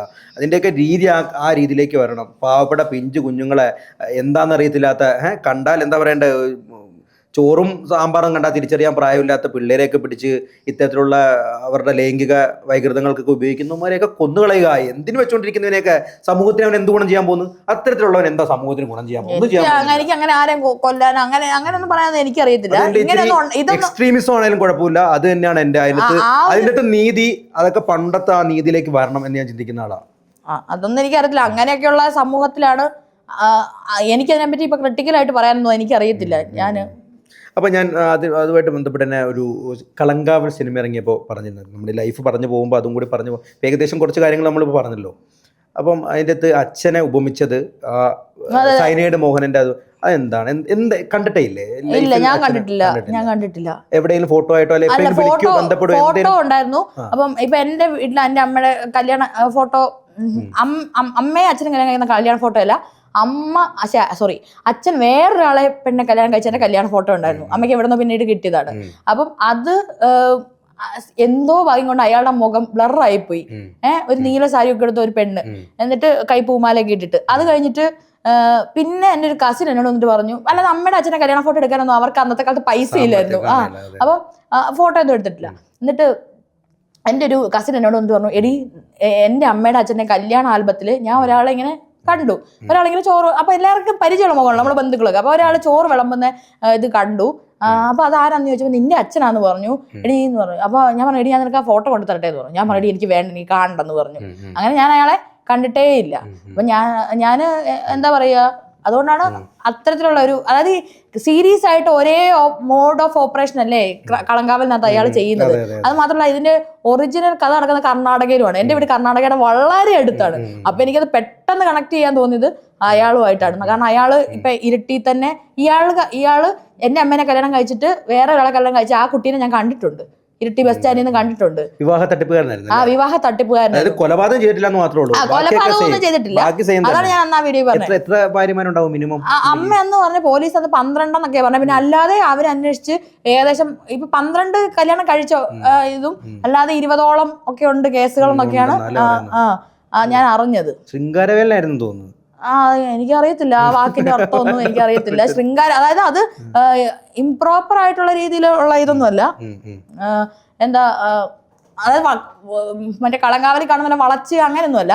ഇയാൾ പ്രോപ്പറായിട്ട് കല്യാണാലോചനയും കൊണ്ട് ഇങ്ങനെ വരും. അതായത് അമ്മയും മകളുള്ള മാത്രം വീടുകളിൽ വരും. ഇങ്ങനെ നാടകക്കാരെയൊക്കെ ബന്ധുക്കളാന്ന് പറഞ്ഞ് കൊണ്ടുവരും. അങ്ങനെ ഒരു ഭയങ്കര പ്ലാൻഡ് ആയിട്ടുള്ള ഓപ്പറേഷൻ ആയിരുന്നു. അങ്ങനെ അവിടെ നിന്ന് കഴിക്കും. അല്ലാതെ ഇങ്ങനെ കണ്ണ് കാട്ടി അങ്ങനത്തെ ഉള്ള പരിപാടികളൊന്നുമല്ല. പ്രോപ്പറായിട്ട് വിവാഹാലോചന നാട്ടുകാരൊക്കെ അറിഞ്ഞ് നടക്കുന്ന വിവാഹം. എൻ്റെ അമ്മയുടെ വിവാഹ സാരി എല്ലാം അവിടെ ഇരിപ്പുണ്ട്. അപ്പം വ്യക്തിപരമായിട്ട് ഇതുവരെ വിളിക്കുകയോ ബന്ധപ്പെടുകയോ അങ്ങനെ ചെയ്തിട്ടില്ല? ഇല്ല. അതെന്ന് പറഞ്ഞാൽ കണ്ടിട്ടുണ്ട്, നേരിട്ട് കണ്ടിട്ടുണ്ട്. എന്റെ അമ്മ എന്നോട് പറഞ്ഞു, ഞാൻ 3 വയസ്സുള്ളപ്പോൾ അമ്മ കണ്ണൂർ എന്നെയും കൊണ്ട് എവിടെയോ പോയപ്പോൾ ഏതോ ഒരു ബസ് സ്റ്റാൻഡിൽ നിന്ന് ഇയാളെ കണ്ടു എന്നാണ്. അപ്പൊ അമ്മ ഓൺ ദ സ്പോട്ടിൽ എന്നെ പിടിച്ച് വേഗം ബസ്സിൽ കയറി വന്നെന്നാ പറഞ്ഞത്. അതുകൊണ്ട് ഞാൻ കണ്ടൊന്നുമില്ല. ഇനിയിപ്പോ അന്നേരം കണ്ടോണ്ടെങ്കിൽ നമ്മുടെ മനസ്സിൽ അങ്ങനെ ഓർമ്മ നിൽക്കത്തില്ലല്ലോ. എങ്കിൽ പോലും ചെറുപ്പകാലത്തിലൊക്കെ വാത്സല്യം നമ്മളൊക്കെ ഏറ്റവും കൂടുതൽ നമ്മൾ ആഗ്രഹിക്കുന്നത് ചെറുപ്പകാലത്തിലാണ് അച്ഛന്റെ അമ്മയുടെ ഒക്കെ വാത്സല്യം. അല്ല അതിപ്പം നിങ്ങൾക്ക് അതിനേക്കാൾ കൂടുതൽ അമ്മയുടെ കയ്യിൽ നിന്ന് കിട്ടിയിട്ടുണ്ട്. അങ്ങനെയല്ല, എന്റെ അമ്മ എന്നെ എടുത്തിട്ട് അടിച്ചിട്ട് മാത്രമേ ഉള്ളൂ. ഞാൻ അമ്മയോട് ഇപ്പോഴും അത് പരാതി പറയും, അമ്മ എന്തിനാ ഇങ്ങനെ എടുത്തിട്ട് അടിച്ചത്. കാരണം നമുക്ക് അമ്മേനോട് പറഞ്ഞ അന്നേരത്തെ സാഹചര്യം ഒക്കെ അങ്ങനത്തെ ആയിരുന്നു, നമുക്ക് പൈസ ഇല്ല, അപ്പൊ നമുക്ക് ആ ഫ്രസ്ട്രേഷൻ ഒരു കുട്ടിയോടെ തീർത്തേ അതൊന്നും നമുക്ക് അറിയത്തില്ലായിരുന്നു. ഒരുപാട് പീഡനങ്ങൾ എന്റെ അമ്മേനെ ആരും കുറ്റപ്പെടുത്തൊന്നും വേണ്ട കേട്ടോ. അമ്മയുടെ ഒക്കെ സാഹചര്യം കാരണം അപ്പൊ അമ്മയ്ക്ക് അതിന്റെ ഇത് മനസ്സിലാക്കാം ഇവിടെയാണ്. അപ്പൊ അല്ല അത്തരത്തിൽ എന്തെങ്കിലുമൊക്കെ ഒരിക്കലും മറക്കാൻ കഴിയാത്ത അനുഭവങ്ങൾക്ക് എന്തെങ്കിലുമൊക്കെ കുട്ടിക്കാലത്ത് ഓർമ്മയുണ്ടോ? ഓർത്തു പറയാൻ പറ്റുന്ന എന്തെങ്കിലും കുട്ടിക്കാലത്ത്? അതായത് നമുക്ക് ചില അനുഭവങ്ങളുണ്ട്. ഇപ്പൊ എനിക്കാണേലും എല്ലാ വ്യക്തികൾക്കും നമുക്ക് ജീവിതകാലത്ത് നമുക്ക് മറന്നു പോകല, നമ്മൾ ഇടയ്ക്കിടയ്ക്ക് ഹോണ്ട് ചെയ്യുന്ന ചില അനുഭവങ്ങളില്ലേ? എനിക്ക് ഞാൻ പറഞ്ഞില്ല, ഈ ബസ്സിലെ സെക്ഷൽ അബ്യൂസ് അല്ലാതെ വേറെ എനിക്ക് സെക്ഷൽ അബ്യൂസുകളൊന്നും ഉണ്ടായിട്ടില്ല. കാരണം എന്റെ അമ്മൂമ്മയുടെ കൂടെയാണ് ഞാൻ ഫുൾ ടൈം ഉണ്ടായത്. പിന്നെ നമ്മുടെ വീടെന്നൊക്കെ പറയുന്ന ഒരു മലയോര പ്രദേശമാണ്. അവിടെ അങ്ങനെ അധികം വലിയ ആൾക്കാരും ബഹളമൊന്നും ഇല്ല. എക്കോയൊക്കെ പോലെ 1-2 വീടൊക്കെ ഉള്ളൂ. അപ്പം കുറച്ച് വീടുകളൊക്കെ ഉള്ളൂ. അപ്പം അതിനകത്ത് നമുക്ക് നമ്മുടെ ബന്ധുക്കൾ റിലേറ്റീവ്സ് ഒക്കെ നല്ലതായതുകൊണ്ട് റിലേറ്റീവ്സിൽ നിന്നൊക്കെയാണ് കൂടുതൽ ഇതുപോലെ പോക്സോ കേസുകളൊക്കെ വരുന്നത്. പക്ഷെ എന്റെ ബന്ധുക്കളൊക്കെ ആ ഒരു കാര്യത്തിൽ നല്ലതായതുകൊണ്ടായിരിക്കാം നമുക്ക് അങ്ങനത്തെ ബന്ധു വീടുകളിൽ നിന്നും ഒന്നും എനിക്ക്. പിന്നെ ഞാൻ 6 ക്ലാസ്സിൽ പഠിക്കുമ്പോൾ തന്നെ ഞാൻ എന്ത് ചെയ്തു, നവോദയയിലേക്ക് പോയി. അവിടെ വലിയൊരു പ്രൊട്ടക്റ്റഡ് മറ്റേ സെക്യൂരിറ്റിയും എല്ലാം ഉള്ള ഹോസ്റ്റൽ സിസ്റ്റം ആണല്ലോ. അതുകൊണ്ട് ഞാൻ 10ാം ക്ലാസ് വരെ അവിടെയായിരുന്നു. അതുകൊണ്ട് പിന്നെ എനിക്ക് അങ്ങനെ മോശമായിട്ടുള്ള അനുഭവങ്ങളൊന്നും ഉണ്ടായിട്ടില്ല. എനിക്ക് സെക്ഷൽ പരമായിട്ട് ഈ ബസ്സിൽ നിന്നുള്ള അതിക്രമം അല്ലാതെ വേറെ ഒന്നും ഉണ്ടായില്ല. പക്ഷെ നല്ല ഓർമ്മകളൊക്കെ എന്താ ഉള്ളത് വിദ്യാഭ്യാസ കാലഘട്ടത്തില്? പ്രണയം ഒക്കെ അങ്ങനെ എന്തെങ്കിലും ഒക്കെ ഉണ്ടായിരുന്നോ? വിദ്യാഭ്യാസ കാലഘട്ടത്തില് എനിക്ക് 10ാം ക്ലാസ് തൊട്ട് ലൈനൊക്കെ ഉണ്ടായിരുന്നു. അങ്ങനെ ഞാൻ ആ കാര്യത്തിൽ എനിക്ക് ഭയങ്കര ഒരു കോഴിയാ. അങ്ങനെയല്ല. ഇപ്പൊ നമുക്ക് എങ്ങനെയാന്ന് വെച്ചാൽ ഒരു പ്രണയം ഉണ്ടായി. ഇപ്പൊ 10ാം ക്ലാസ്സിൽ നിന്ന് തുടങ്ങിയ ലൈൻ എന്റെ PG സെക്കൻഡ് ഇയർ വരെ ഉണ്ടായിരുന്നു. ഭയങ്കര ആത്മാർത്ഥ പ്രണയമല്ല. അല്ല ഒരാള് ദിവ്യദർശന പ്രണയമായിരുന്നു അത്. ആദ്യ പ്രണയം ഫസ്റ്റ് സൈറ്റ് അങ്ങനെയൊന്നും അല്ല. പിന്നെ എങ്ങനെയാ പറയാ? റൊമാൻറ്റിക് സാധനങ്ങളും കേൾക്കട്ടെ. അത് അതൊക്കെ നമുക്ക് ആ ഒരു പ്രായമല്ലേ നമ്മളുടെ ഒരു അഡോളസൻസ് നടക്കണമെന്ന് പറഞ്ഞിട്ടുണ്ടെങ്കിൽ അങ്ങനത്തെ ഒരു ക്രഷ് തോന്നുക അങ്ങനത്തെ ഒക്കെ. പിന്നെ എങ്ങനെ നഷ്ടപ്പെട്ടു? അല്ലല്ല, അവന്റെ ഫോണിൽ ഞാൻ ഒരു പെൺകുട്ടിയുടെ നഗ്ന ഫോട്ടോകൾ കണ്ടു. അപ്പൊ ഞാൻ ആ പെണ്ണിനെ വിളിച്ചു. ആ പെണ്ണ് എനിക്ക് അറിയാതെ പെണ്ണ. ആ പെണ്ണ് അവന്റെ ഫ്രണ്ടാന്നാ പറഞ്ഞത്. അങ്ങനെ ഞാൻ ആ പെണ്ണിനെ വിളിച്ചു. അപ്പൊ ആ പെണ്ണ് പറഞ്ഞു, അയ്യോ നീ അവന്റെ ഫ്രണ്ടാന്നാ എന്നോട് പറഞ്ഞിരുന്നത്. അങ്ങനെ ആ പെണ്ണ് ഞാനും കൂടെ അവരെ രണ്ടുപേരും കൂടെ അപ്പൊ അവനെ ഞാനും പുറത്താക്കി. മീൻസ് അല്ലല്ല, എന്നിട്ട് ഞാൻ കുറെ കാലം അവന്റെ പുറകെ അതൊന്നും കുഴപ്പമില്ല നമുക്ക് ഞാൻ കരഞ്ഞു വിളിച്ചൊക്കെ കുറെ നടന്നു 2-3 മാസം. പിന്നെ അവനെ ഒഴിവാക്കി. ഞാൻ ആ പെണ്ണിനെ എന്തിനാ വിളിക്കാൻ പോയെന്നൊക്കെ ചോദിച്ചു. ആ പെണ്ണ് അവനെ ഒഴിവാക്കി. കാരണം ആ പെണ്ണിനേക്കാൾ ഒത്തിരി മൂത്ത പെണ്ണായിരുന്നു. അങ്ങനെ അത് പൊട്ടി. അതിനുശേഷം കോളേജ് വിദ്യാഭ്യാസം എങ്ങനെ ഉണ്ടായിരുന്നു? കോളേജ് കാലഘട്ടം എനിക്ക് കോളേജ് ലൈനൊന്നും ഇല്ല കേട്ടോ. ഞാൻ ഈ ആണുങ്ങളെ ഇപ്പം നിങ്ങൾ എല്ലാവരും പറഞ്ഞു ഞാൻ പുരുഷ വിരോധിയാണ്. എന്റെ ചുറ്റും എപ്പ നോക്കിയാലും ഫെമിനിസ്റ്റുകൾക്ക് ഏറ്റവും കൂടുതലുള്ളത് ആണുങ്ങളാ. അപ്പൊ എന്റെ വരുന്നുണ്ട് ഫെമിനിസം എന്താണെന്നെ കുറിച്ച് എനിക്കൊന്നും അറിയണം. എന്താണ് നിങ്ങളുടെ ചിന്ത? അപ്പൊ എന്റെ ചുറ്റും എന്ന് പറഞ്ഞാൽ ഞാൻ SFI ഭയങ്കര ഇതാണല്ലോ. അപ്പൊ നമ്മൾ SFI ഇപ്പം ഞാൻ BSc ഫിസിക്സ് ആണെങ്കിലും ഫുള്ള് ബികോമിനൊക്കെ അറിയാം. ഫിസിക്സ്കാരൊക്കെ വെച്ചോക്കുമ്പോൾ അവിടെ ടീച്ചേഴ്സിനൊക്കെ പുച്ഛോ ബികോമുകാരെ. പക്ഷെ ഞാൻ എപ്പോഴും ഇപ്പൊ എന്റെ അമ്മയ്ക്ക് അസുഖം വന്ന ഹോസ്പിറ്റലൈസ് ആയപ്പോൾ വരെ ആ ബികോമുകാരെ സഹായിക്കാനുണ്ടായിട്ടുള്ളൂ. അതാണ് നമ്മുടെ ഒരു കോളേജ്. അപ്പൊ നമ്മൾ ഈ ആൺപിള്ളേരോട് കിടന്ന് വേരേകി നടന്ന് നോക്കുന്നതുകൊണ്ട് നമുക്ക് കോളേജിൽ പ്രണയമൊന്നുമില്ല. കോളേജിന്റെ പുറത്ത് പ്രണയം ഉണ്ടല്ലോ. അപ്പൊ പിന്നെ കോളേജിൽ നിൽക്കുന്ന ആൾക്കാരെ പ്രണയിക്കേണ്ട ആവശ്യമില്ലല്ലോ. അപ്പൊ നമ്മള് കോളേജിലെ പ്രണയമൊക്കെ ഇങ്ങനെ കാവലൊക്കെ നിൽക്കും. അതൊക്കെ തന്നെ. പിന്നെ കോളേജിൽ എന്താ ഓർത്തിരിക്കാൻ പറ്റുന്ന എന്തെങ്കിലും ഓർമ്മകൾ ഇടിയിട്ടുണ്ടോ? MG college Iritty. കോളേജിൽ ഓർത്തിരിക്കുന്നത് പറഞ്ഞിട്ടുണ്ടെങ്കിൽ നമ്മുടെ കോളേജിലെ പ്രിൻസിപ്പൽ ഒരു ഭയങ്കര കോൺഗ്രസ്സുകാരനായിരുന്നു. ഒരു കോൺഗ്രസിന്റെ മാനേജ്മെന്റിലുള്ള ഒരു ഇതാണ്. അപ്പൊ ഞങ്ങൾ അവിടെ കുറച്ച് SFI, അതായത് SFI കേസ് എപ്പോഴും ഇങ്ങനെ കട്ടക്കെട്ടൊക്കെ നിൽക്കുന്ന കോളേജാ. അപ്പൊ അത് ആ ഒരു കോളേജിലെ ഇതില്ലേ കൊറിഡോറ്, അതിനകത്ത് കൂടെ പെണ്ണുങ്ങൾ അങ്ങനെ മുദ്രാവാക്യനല്ല. ഞാൻ അന്നേരം ഇങ്ങനെ രക്തവർണ്ണ നക്ഷത്രാങ്കിത ശുഭ്രപതാക ഞാനാ വിളിച്ചു കൊടുക്കുന്നത്. എനിക്കത് ഭയങ്കര ഇപ്പോഴും ഓർക്കുമ്പോ ലാസ്റ്റത്തെ കലാശക്കൊട്ടും അതൊക്കെ ഓർക്കുമ്പോ ആ ഇലക്ഷൻ റിസൾട്ട് വരുന്ന ആ ഒരു രോമാഞ്ചം. അത് ഞങ്ങൾ ഫസ്റ്റ് ഇയർ പഠിക്കുമ്പോൾ മാത്രം അവിടെ SFI ജയിച്ചുള്ളൂ. സെക്കൻഡ് ഇയറും തേർഡ് ഇയറും പഠിക്കുമ്പോൾ അവിടെ KSU ജയിച്ചു. അല്ലല്ല, അവിടെ അങ്ങനത്തെ ഒരു ഞങ്ങളുടെ മലയോര മേഖലയാ. അപ്പൊ അവിടെ അങ്ങനെ അല്ലല്ല ഞാൻ എഴുതി വെച്ച ഞാൻ ഒരു ഇച്ചിരി ഞാൻ പറഞ്ഞല്ലോ എന്റെ രാഷ്ട്രീയം ഇവിടെ സംസാരിക്കുന്നത് എങ്കിൽ പോലും വിദ്യാഭ്യാസ കാലഘട്ടത്തിൽ അല്ലെങ്കിൽ വിദ്യാർത്ഥികൾക്ക് അല്ലെങ്കിൽ കലാലയങ്ങളിൽ അതൊന്നും SFI ഒരു ഡൗട്ടും വേണ്ട. SFIയുടെ ആ ഒരു അതൊക്കെ കൊണ്ടാണ് തോന്നുന്നു കേരളത്തിൽ ഒരിക്കലും CPM നശിച്ചു പോകില്ല എന്ന് വിശ്വസിക്കണം. കാരണം വിദ്യാർത്ഥികളിൽ നിന്ന് ഈ സാധനം ഈ ഇടതുപക്ഷ ചിന്താഗതി ഉയർത്തിക്കൊണ്ട് വരാൻ സാധിക്കുന്നുണ്ട് SFI. അത് SFIനെ അംഗീകരിച്ചു കൊടുക്കണം. SFIയുടെ ആ ഒരു വിദ്യാർത്ഥികളുടെ പ്രശ്നങ്ങളിലേക്ക് ഇടപെടുന്ന രീതിയും എല്ലാം പക്ഷേ ഉണ്ട്. അതായത് മറ്റു പാർട്ടികളെയൊക്കെ അടിച്ചമർത്തുന്ന ഒരു രീതി അവരിലുണ്ട്. അവരിൽ എല്ലാ ആരാണോ നമ്മുടെ കയ്യൂക്കുള്ളവൻ കാര്യക്കാരൻ എന്ന് പറയുന്നത് ആരാണോ ആ കോളേജിൽ മെയിൻ അവർ കുറച്ച് നമ്മുടെ കോളേജ് എങ്ങനെയാണെന്ന് വെച്ചാൽ ഒരു മലയാള മേഖലയുള്ള കോളേജ് ആയതുകൊണ്ട് അവിടെ ക്രിസ്ത്യൻ അതായത് 17 കൊല്ലത്തോളം പിന്നെ KSU ജയിച്ചിട്ട് പിന്നെ ഒരു ആദ്യമായിട്ട് SFI അങ്ങനത്തെ അപ്പൊ ഞങ്ങൾ പോയ കൊല്ലം ജയിച്ചു. അത് കഴിഞ്ഞ് പിന്നെ അവർ പിടിച്ചു. പിന്നെ ഞങ്ങൾ ഇറങ്ങിയ വർഷം SFI വീണ്ടും ജയിച്ചു. അങ്ങനെയൊക്കെ ഭയങ്കര സ്ട്രഗിൾ. അതായത് കട്ടയ്ക്ക് നിൽക്കുന്ന കോളേജ് നല്ല രസം. അത് എനിക്ക് അടിയൊന്നും കിട്ടില്ല. പിന്നെ നമ്മള് എനിക്ക് നമ്മുടെ ഓർമ്മയുള്ളത് എനിക്ക് ഇപ്പോഴും ഓർമ്മയില്ല. ഞാൻ അവരുടെ വേറൊക്കെ വേണേലും പറയാം. എന്റെ KSU എന്റെ സുഹൃത്തുക്കള് എനിക്ക് ഭയങ്കര നമ്മുടെ കോളേജ് എത്ര അടിയാണേലും നമ്മൾ ഭയങ്കര സ്നേഹമായിരുന്നു. ABVP-യിലുള്ള സുഹൃത്തുക്കളായിട്ടും പിന്നെ ഒരേ പാത്രത്തിൽ കഴിച്ച് അതെനിക്ക് ഭയങ്കര സന്തോഷം തോന്നുന്ന കാര്യമാണ്. ഇപ്പൊ സുനിൽ പി കുര്യൻ എന്നൊക്കെ പറയുന്ന നമ്മുടെ എന്റെ കൂട്ടുകാരന്മാരുണ്ട്. ഇരട്ടകളായിരുന്നു അവരിപ്പോഴും കോൺഗ്രസിന്റെ വലിയ ആൾക്കാരൊക്കെയാ. പക്ഷെ അവരൊക്കെ നമ്മുടെ ക്ലാസ്സിൽ നല്ല രസമായിരുന്നു. അതായത് നമ്മൾ വേറെ ഇലക്ഷന്റെ സമയത്ത് ഭയങ്കര അടിയാ. പക്ഷെ ഒരേപോലെ നമ്മൾ ഒരേ ഗ്യാങ് ആയി നമ്മൾ വായ്നോട്ടം പിന്നെ കോളേജിലെ നല്ലൊരു ഓർമ്മയാ. നമുക്ക് എപ്പോഴും രാഷ്ട്രീയത്തെക്കാൾ അതീതമായിരിക്കും നമ്മുടെ സൗഹൃദമായിരിക്കണം. അതെ നമുക്ക് എനിക്കത് ഭയങ്കര അത് ഇപ്പോഴും എല്ലാവരും മെസ്സേജ് ഒക്കെ അയക്കും. പിന്നെ എനിക്ക് അതിൻ്റെ അകത്ത് എനിക്കൊരു കാര്യം പറയാനുണ്ട്. ഞാൻ പറഞ്ഞില്ലേ എന്നെ ഈ സുഡാപ്പി അതുപോലെ ഈ ഇത്തരത്തിൽ PFI തീവ്രവാദി എന്നൊക്കെ പറഞ്ഞാണ് ഈ BJP ഹാൻഡിലുകൾ. എനിക്ക് ഇതുപോലെ ഞങ്ങളുടെ നാട്ടിൽ തൊട്ടിപ്പുറത്ത് പനച്ചിക്കപ്പാറ എന്നൊരു സ്ഥലമുണ്ട്. അവിടെ RSSന്റെ ശക്തി കേന്ദ്രമാണ്. അവരുടെ ഗ്രൂപ്പിൽ വരുന്ന എൻ്റെ സാധനം ലിങ്ക് ഇട്ട് കൊടുത്ത് ഗ്രൂപ്പിൽ വരുന്ന സാധനങ്ങൾ അതിൻ്റെ ഇടയിൽ വരുന്ന കമന്റുകളും എനിക്ക് സ്ക്രീൻഷോട്ട് അയച്ചു തരുന്ന സുഹൃത്ത് ABVP-യിലുണ്ട്. അതാണ് സൗഹൃദം. അത് മനസ്സിലായില്ലേ? അവന്റെ ആശയത്തിൽ വിശ്വസിക്കുമ്പോഴും അവൻ എന്താ സുഹൃത്ത് എന്ന രീതിയിൽ എനിക്കെതിരെ വരുന്ന സാധനങ്ങളുടെ നിന്നെ പോലെ നിന്നെ ഇട്ട് കളിക്കുന്നുണ്ട്. നമ്മുടെ ഗ്രൂപ്പിൽ വരുന്ന സ്ക്രീൻഷോട്ട് എനിക്ക് പറഞ്ഞപ്പോൾ എനിക്കൊരു കാര്യം ഓർക്കണേ. അതായത് എന്റെ അമ്മ 17 കൊല്ലത്തോളം പാർട്ടി മെമ്പർ ആയിരുന്നേ. അപ്പൊ DYFI വള്ളിത്തോട് ഞാൻ സ്ഥലമൊക്കെ പറയാം. അവിടെ എൻ്റെ അമ്മ പാർട്ടിയിൽ നിന്ന് ഇറങ്ങിപ്പോകുന്ന ഒരാളാ. പാർട്ടിയിൽ നിന്ന് കാരണം അമ്മയ്ക്ക് നേരെ ഒരാൾ ഭയങ്കരമായിട്ട് മോശമായിട്ട് കുറെ ഇതൊക്കെ ചെയ്തപ്പോ അമ്മ പാർട്ടിയിലാണല്ലോ പോയി കംപ്ലൈന്റ് ചെയ്യുന്നത്. അപ്പൊ പാർട്ടിക്കാർ അന്വേഷിച്ചില്ല ദൈവത്തെ ഓർത്ത് ഇനി ഒരു സെക്ഷൽ അബ്യൂസ് ഒക്കെ വരുമ്പോൾ തീവ്രത അളക്കാൻ സ്വന്തമായിട്ട് സെക്ഷൽ അബ്യൂസ് ഒന്നും അല്ല കേട്ടോ, നിയമത്തിന് വിട്ടേക്കണം. ഇത് സെക്ഷൽ അബ്യൂസ് ഒന്നുമല്ല. അപ്പൊ എന്താ പാട്ട് പാടുക, ഇങ്ങനെ ഡബിൾ മീനിങ് വെച്ച് സംസാരിക്കുക. അപ്പൊ ഒന്നും ഇടപെടാത്തതുകൊണ്ട് അതിന്റെ ഒക്കെ വിഷമത്തിൽ അമ്മ പാർട്ടിയിൽ നിന്നൊക്കെ ഇറങ്ങിപ്പോന്നു കഴിഞ്ഞപ്പോഴത്തേക്കും അവര് DYFI വള്ളിത്തോട്ട ഗ്രൂപ്പില് നമ്മുടെ വീട്ടിൽ ഒരാൾ വരുന്നുണ്ട്, അതുപോലെ തന്നെ ഇവളുടെ മകൾ പിന്നെ സ്വയം ബോധത്തെ പറ്റി പോസ്റ്റ് ഇടുന്നതാണ് അങ്ങനെ എന്നൊക്കെ പറഞ്ഞാൽ അമ്മനെ ഭയങ്കര ക്യാരക്ടർ അസാസിനേറ്റ് ചെയ്തുകൊണ്ട് DYFI പുതിയ പിള്ളേര് പോസ്റ്റ് ഇട്ടു ആ വാട്സപ്പ് ഗ്രൂപ്പില്. അവിടുത്തെ DYFI കുറെ ചേട്ടന്മാരുണ്ട് ഞങ്ങൾക്ക്. ആ ചേട്ടന്മാർ കറക്റ്റ് എനിക്ക് സ്ക്രീൻഷോട്ട് എടുത്ത് അയച്ചു തന്നു. അതായത് എന്നിട്ട് അവർ പറയുകയാണ് ഞങ്ങൾ ഉഷേച്ചിയുടെ കൂടെയൊക്കെ ഞങ്ങൾ ഒരുമിച്ച് പാർട്ടിയിൽ ഞങ്ങളെയാണ് ഉഷേച്ചിയാണ് കൊണ്ടുവന്നത്. അപ്പൊ ആ ചേച്ചി നമുക്കറിയാം അവരുടെ ക്യാരക്ടർ, അവരെ പറ്റി അങ്ങനെ പറയാൻ നമുക്ക് സഹിക്കൂലെന്ന്. അപ്പൊ അതാണ് അങ്ങനെ അത് ഞാൻ പറയുന്നത്. ഒരു പാർട്ടിയിൽ നല്ല ആൾക്കാരും ചീത്ത ആൾക്കാരും ഉണ്ട്. എല്ലാ സമൂഹത്തിലും ഉണ്ട് നല്ല ആൾക്കാരും ചീത്ത ആൾക്കാരും. നമ്മളിപ്പോൾ ആണ് പെണ്ണ് എന്നൊക്കെ പറയുമ്പോഴും നമുക്കത് ബൈനറിയിൽ അങ്ങനെ ചെയ്യാൻ വേണ്ടി പറ്റത്തില്ല. ആണുങ്ങളിലും നല്ല ആൾക്കാരും മോശം ആൾക്കാരും ഉണ്ട്, പെണ്ണുങ്ങളിലും നല്ല ആൾക്കാരും മോശം ആൾക്കാരും ഉണ്ട്. പക്ഷെ ഈ സമൂഹം പക്ഷെ അത്ര ഇപ്പൊ നമ്മൾ LGBTQ പറ്റി പറയുമ്പോഴും അതിനകത്തും നല്ല ആൾക്കാരും മോശം ആൾക്കാരും ഉണ്ട്. പിന്നെ ഈ മോശമായ ആൾക്കാർ തന്നെ എല്ലാ കാര്യത്തിലും മോശമായിരിക്കില്ല, ചില കാര്യത്തിൽ നല്ലതായിരിക്കും അവര്. അങ്ങനെ നമ്മുടെ മനുഷ്യന്റെ ബിഹേവിയർ എന്ന് പറയുന്നത് ഭയങ്കര ഒരു വൈഡ് ആയിട്ടുള്ള കാര്യമാണ്. നമുക്ക് ആരെയും അങ്ങനെ അടിച്ചു താഴ്ത്താനോ ഒന്നും പറ്റത്തില്ല. അതാണ് പറയുന്നത്. എന്താണ് പിന്നെ ഡിഗ്രിയുടെ ഒരു കാര്യം കൂടെ പറയണം. ഞാൻ കഷ്ടപ്പെട്ട് പഠിച്ച എല്ലാ അലമ്പിനും പോവുകയൊക്കെ ചെയ്യുമായിരുന്നു. എന്നിട്ട് ഞാൻ ഡിഗ്രിക്ക് BSc ഫിസിക്സ് കണ്ണൂർ യൂണിവേഴ്സിറ്റിയിലെ 3rd റാങ്ക് ഹോൾഡർ ആയിരുന്നു. അത് BSc ഫിസിക്സ് അതൊന്ന് ആലോചിക്കണം. അത് ഭയങ്കര അത് എന്റെ വീട്ടിൽ പൈസ അങ്ങനെ ഞാൻ മാറി.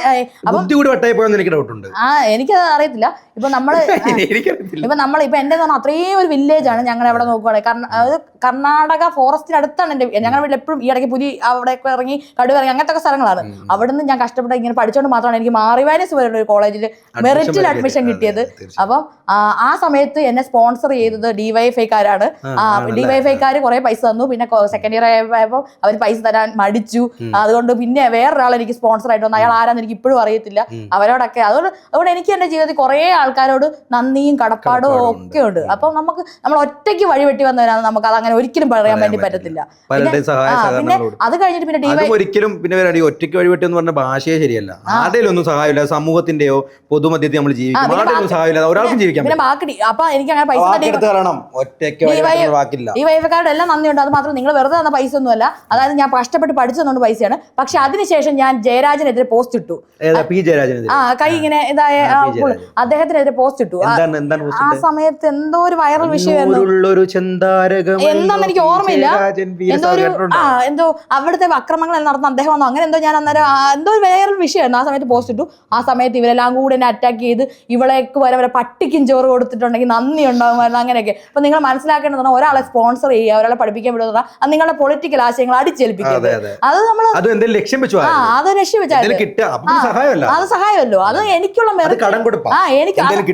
അത് അങ്ങനെ ചെയ്ത. അതുകൊണ്ടാണ് ഞാൻ എന്ത് ചെയ്തത്, ഈ BEd M.Ed ഒക്കെ രാവിലെ എണീറ്റ് ട്യൂഷൻ എടുക്കാൻ പോയ നേരത്തെ കഥ പറഞ്ഞല്ലോ, കഷ്ടപ്പെട്ട്. അതായത് പിന്നീട് സ്പോൺസർഷിപ്പ് ഒന്നും മേടിക്കരുത്, ആരുടെ സഹായം മേടിക്കരുത്, അങ്ങനെ. പക്ഷെ എനിക്ക് എന്ന് വെച്ചാൽ അവരോട് ഈ ഡിവൈഎഫ്ഐക്കാരോട്, അത് ഞാൻ പറയുന്നത്, എനിക്ക് ഈ പാർട്ടിക്കാരോട് അങ്ങനെ ഒന്നും ദേഷ്യമൊന്നുമില്ല. നമുക്ക് ബെറ്റർ ആയിട്ടൊരു സമൂഹം വേണം. അപ്പൊ നമ്മൾ ആരെയും പോയി കല്ലെറിയുന്നില്ല, നമ്മൾ വാക്കുകൾ കൊണ്ട് ആശയങ്ങൾ കൊണ്ടാണ് നേരിടുന്നത്. അപ്പൊ ആശയങ്ങൾ കൊണ്ട് തന്നെ നേരിടുക, ക്യാരക്ടർ അസാസിനേഷൻ നടത്താതിരിക്കുക, ഒരു ബെറ്റർ ആയിട്ടുള്ള സൊസൈറ്റി ഉണ്ടാകാൻ വേണ്ടിയിട്ടാണ് നമ്മളെല്ലാവരും ശ്രമിക്കുന്നത്. ഡിവൈഎഫ്ഐയുടെ പ്രമുഖ നേതാക്കളായിട്ട് ബന്ധപ്പെടുന്നുണ്ടോ?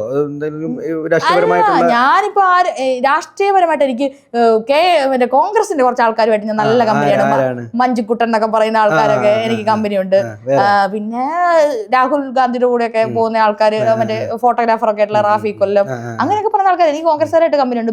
CPM-ന്റെ ആൾക്കാർ ഒത്തിരി എനിക്ക് രാഹുൽ മാങ്കൂട്ടത്തിന് ഇഷ്ടമായിരുന്നു. രാഹുൽ മാങ്കൂട്ടത്തിന് എനിക്ക് നല്ല ഇഷ്ടമുള്ള ഒരാളായിരുന്നു കേട്ടോ, എനിക്ക് നല്ല ഇഷ്ടമായിരുന്നു. കാരണം എനിക്ക് അദ്ദേഹത്തിന്റെ പൊളിറ്റിക്കൽ, നമ്മൾ അദ്ദേഹത്തിന്റെ RSS വിരുദ്ധത പുള്ളിയുടെ ഭയങ്കരമായിരുന്നു. പുള്ളി കൃത്യമായിട്ട് ആശയം ജനങ്ങളിലേക്ക് കൺവേ ചെയ്ത് കൊടുക്കാൻ നല്ല. അതെ, എനിക്ക് രാഹുൽ മാങ്കൂട്ടത്തിന് നല്ല ഇഷ്ടമുള്ള ഒരാളായിരുന്നു. പക്ഷേ പിന്നീട് തെളിവുകൾ അടക്കം ഇങ്ങനെ ഇത് വന്നപ്പോഴത്തേക്കും അദ്ദേഹം ശരിക്കും സത്യം പറഞ്ഞാൽ ഇയാൾക്ക് അതെന്താ ഇപ്പം വേടനായിട്ടുണ്ടെങ്കിലും രാഹുൽ മാങ്കൂട്ടത്തിനായിട്ടുണ്ടെങ്കിലും ഒക്കെ എന്ന് വെച്ചാൽ അവരുടെ സെക്ഷൽ ലൈഫിൽ ഒരു ഡിസിപ്ലിൻ ഇല്ലാതായി പോയതുകൊണ്ടാണ് ഇങ്ങനെയൊക്കെ സംഭവിച്ചതെന്നാണ് എനിക്ക് മനസ്സിലായത്. അപ്പം സെക്ഷൽ ലൈഫിൽ ഡിസിപ്ലിൻ ഉണ്ടാവുമായിരുന്നുവെങ്കിൽ നമുക്ക് ഒരുപാട് മുന്നിലേക്ക് എത്താം. ഇപ്പം വേടന്റെ കേസിൽ തെളിവിന്റെ ഒക്കെ സെക്ഷൽ ലൈഫിലെ ഡിസിപ്ലിൻ എന്ന് പറയുമ്പോഴത്തേക്കും നമ്മൾ എന്താ പറയാ, ഇപ്പൊ നമ്മളൊരു കുറച്ച് ഫേമസ് ആവുമ്പോൾ, അതിപ്പോ ഞാനായിക്കോട്ടെ, ഇപ്പൊ നീ ആയിക്കോട്ടെ, ഒരുപാട് ആൾക്കാർ നമ്മളെ അപ്രോച്ച് ചെയ്യാൻ വേണ്ടി വരും. അതിപ്പോ നമ്മളൊരു ഫേമസ് ആയിട്ടുള്ള ഒരു ഫിഗറിനെ ഇപ്പം അത് പക്ഷെ ആ ഫേമസ് ആയിട്ടുള്ള ആ സംഭവങ്ങൾ മിസ്യൂസ് ചെയ്യാതിരിക്കും. സ്ത്രീകളാകുമ്പോ എനിക്ക് എന്റെ നേർക്ക് ഇപ്പൊ ആണുങ്ങൾ മെസ്സേജ് അയക്കുമ്പോൾ എനിക്ക് ഓപ്ഷൻ ഉണ്ട് തിരഞ്ഞെടുക്കാതിരിക്കാറുണ്ട്. പക്ഷെ ആണുങ്ങൾ ഞാൻ കണ്ടിട്ടുള്ള കുറെ ആൾക്കാർ കണ്ടിട്ടുള്ളത്, അങ്ങനെ അല്ലാത്ത ആണുങ്ങളെ ഞാൻ കണ്ടിട്ടുണ്ട്. ഫേമസ് ആയ ആണുങ്ങൾ, അങ്ങനെ അവര് സൂക്ഷിച്ച് നിൽക്കുന്ന ആൾക്കാരെ കണ്ടിട്ടുണ്ട്. കുറെ ആൾക്കാർ ഞാൻ അങ്ങനെ കണ്ടിട്ടുണ്ട്. ചില ആണുങ്ങളൊക്കെ എന്താ പറയാ, ഇങ്ങോട്ടേക്ക് മെസ്സേജ് അയക്കുമ്പോൾ അതിനെ മുതലെടുക്കും. മീൻസ് ഇപ്പം ഞാൻ പറയുന്നത്, ഇങ്ങോട്ട് ക്രഷ് തോന്നിയാലും നിങ്ങൾ വളരെ സൂക്ഷിച്ച് എന്താ പറയുക ലൈംഗിക ജീവിതം മാനേജ് ചെയ്യുക. അത് പിരിയുമ്പോഴും എല്ലാ എത്തിക്സും പാലിച്ചുകൊണ്ട് പിരിയുകയും അവർക്ക് ഒരു ക്ലോഷർ കൊടുക്കുക. അത് പറയുമ്പോൾ തന്നെ നമ്മളോട് രണ്ട് കൈയും കൂടി കൂട്ടിമുട്ടിയാലേ സൗണ്ട് കേൾക്കും. രണ്ട് കൈയും കൂടി കൂട്ടിമുട്ടിയാലേ സൗണ്ട് കേൾക്കും. അതെന്താ പറഞ്ഞ, അതിന്റെ അല്ലാതെ പറയാം, എനിക്ക് മനസ്സിലാവില്ല. അതായത് സ്ത്രീയും പുരുഷനും, ഈ പുരുഷന് മെസ്സേജ് വിടുന്ന സ്ത്രീക്ക് അങ്ങോട്ട് തിരിച്ച് മെസ്സേജ് വിടുന്ന പുരുഷനും എല്ലാം അതിനുശേഷം റൂം എടുക്കുകയും ഇതെല്ലാം ചെയ്യുന്നതിനെല്ലാം രണ്ടുപേരും കുറ്റക്കാർ തന്നെ. അവസാനം ഈ പുരുഷന്റെ തലയ്ക്ക് ആര് റൂം എടുത്താലൊന്നും കുറ്റം അതൊന്നും എനിക്ക് പറയൂല. പക്ഷെ അവനവന്റെ ലൈഫില് എന്താ പറയാ സെക്ഷൽ ഡിസിപ്ലിൻ കാണിക്കുകയാണെങ്കിൽ നമുക്ക് sexually transmitted disease, sexual discipline എന്ന് പറയുമ്പോൾ കോണ്ടങ്ങൾ യൂസ് ചെയ്യുക, ഇത് പ്രൊട്ടക്റ്റഡ് സെക്സ് നടത്തുക, അതുപോലെ തന്നെ വരുന്ന എല്ലാവരുമായിട്ട് സെക്സ് ചെയ്യാതെ. അതായത് ഞാൻ മനസ്സിലാക്കുന്നത് എന്താറിയോ, സെക്സ് എന്ന് പറയുന്നത് വളരെ പരിപാവനമായിട്ടുള്ള ഒരു ഇമോഷണൽ ബോണ്ടിൽ കെട്ടിപ്പടുത്തണം. ഞാൻ മനസ്സിലാക്കിയിരിക്കുന്നത് അല്ലാതെ കാഷ്വൽ സെക്സ് ചെയ്ത് നടക്കുന്ന ആൾക്കാരും ഒക്കെ ഉണ്ട്. എനിക്കതൊന്നും എതിർപ്പൊന്നുമില്ല. പക്ഷെ അങ്ങനെ വരുമ്പം അതിന്റെ ഭവിഷ്യത്തുകളിലൂടെ നമ്മളിങ്ങനെ നേരിടേണ്ടതായിട്ട് വരും. അതും ചിലപ്പോൾ മീ ടു മൂവ്മെന്റിന്റെ ഒക്കെ ഭാഗമായിട്ട് അതായത് ഇപ്പം പെൺകുട്ടികൾക്ക് മതിയായ രീതിയിൽ ക്ലോഷർ കിട്ടിയിട്ടില്ല. അതായത് സമയത്ത് പരാതി കൊടുക്കാതെ 10-15 വർഷം കഴിഞ്ഞ് പരാതി അങ്ങനെയല്ല, അതിപ്പം കോടതി തന്നെ പറഞ്ഞു നിലനിൽക്കില്ലാന്ന്. അതൊന്നും നിലനിൽക്കുന്നില്ല. ആ സമയത്ത് പരാതി കൊടുക്കാൻ കഴിയാതെ 10-20 വർഷത്തിന് ശേഷം എനിക്ക് അന്ന് നേരിട്ടത് പീഡനം എന്ന് പറയുന്നതിന് നിങ്ങൾക്കത് റോങ് ആയിട്ട് തോന്നാം. ഞാനത് കാണുന്ന പറഞ്ഞാൽ ഇതിപ്പോ ഇന്നത്തെ കാലത്ത് ഇന്നത്തെ കാലത്ത് നമ്മളിപ്പോൾ നടന്ന ഇപ്പൊ പരാതി പറയണമെന്ന് നമുക്ക് പറയാൻ പറ്റും. പക്ഷെ ഇപ്പം കുറേ കാലം മുമ്പ് എന്റെ അമ്മയൊക്കെ കുറെ സെക്ഷൽ അസോൾട്ട് അനുഭവിച്ചിട്ടുണ്ട്. അവര് കൊക്കോ കമ്പനിയിൽ ജോലിക്ക് പോയപ്പോൾ അവിടുത്തെ ഒരാൾ ഇങ്ങനെ ഒരു മാനേജർ വരും ഒരുങ്ങി നിൽക്കണം പറഞ്ഞപ്പോൾ അമ്മ വേഗം ഇറങ്ങി ഓടുകയോ അതൊക്കെ ചെയ്തിട്ടുണ്ട്. അമ്മ അത് ഇതുവരെ എന്നോട് മാത്രമേ, നമ്മളോട് ക്ലോസ് സർക്കിളിൽ മാത്രമേ പറഞ്ഞുള്ളൂ, അവരിപ്പോഴും അത് പറഞ്ഞിട്ടില്ല. അപ്പം അത് പറയാനുള്ള ധൈര്യം ചിലപ്പോൾ ഇപ്പോഴായിരിക്കും വന്നിട്ടുണ്ടാവുക പുറത്തേക്ക് പറയാൻ വേണ്ടിയിട്ട് എന്ന് ഞാൻ വിശ്വസിക്കുന്നത്. ഈ 15 കൊല്ലം 20 കൊല്ലം ഒക്കെ കഴിഞ്ഞ് സെക്ഷൽ അസോൾട്ട് വിളിച്ച് പറയുമ്പോഴത്തേക്കും അത്രയും കാലം അവർ നല്ല ലൈഫ് എൻജോയ് ചെയ്തു. ഇനിയുള്ള കാര്യം ഒരു 2-3 പ്രാവശ്യം സെക്ഷൽ അവർ റേപ്പിസ്റ്റ് എന്നുള്ള പേര് കേട്ടാലും അവരുടെ സോഷ്യൽ ലൈഫ് ഒന്നും എവിടെയും പോകുന്നൊന്നും ഞാൻ വിചാരിക്കുന്നില്ല. ഇപ്പം ദിലീപ് ഇപ്പം കുറ്റവിമുക്തനാണെന്നൊക്കെ പറയുന്നു, ഞാൻ അങ്ങനെ വിശ്വസിക്കുന്നില്ല.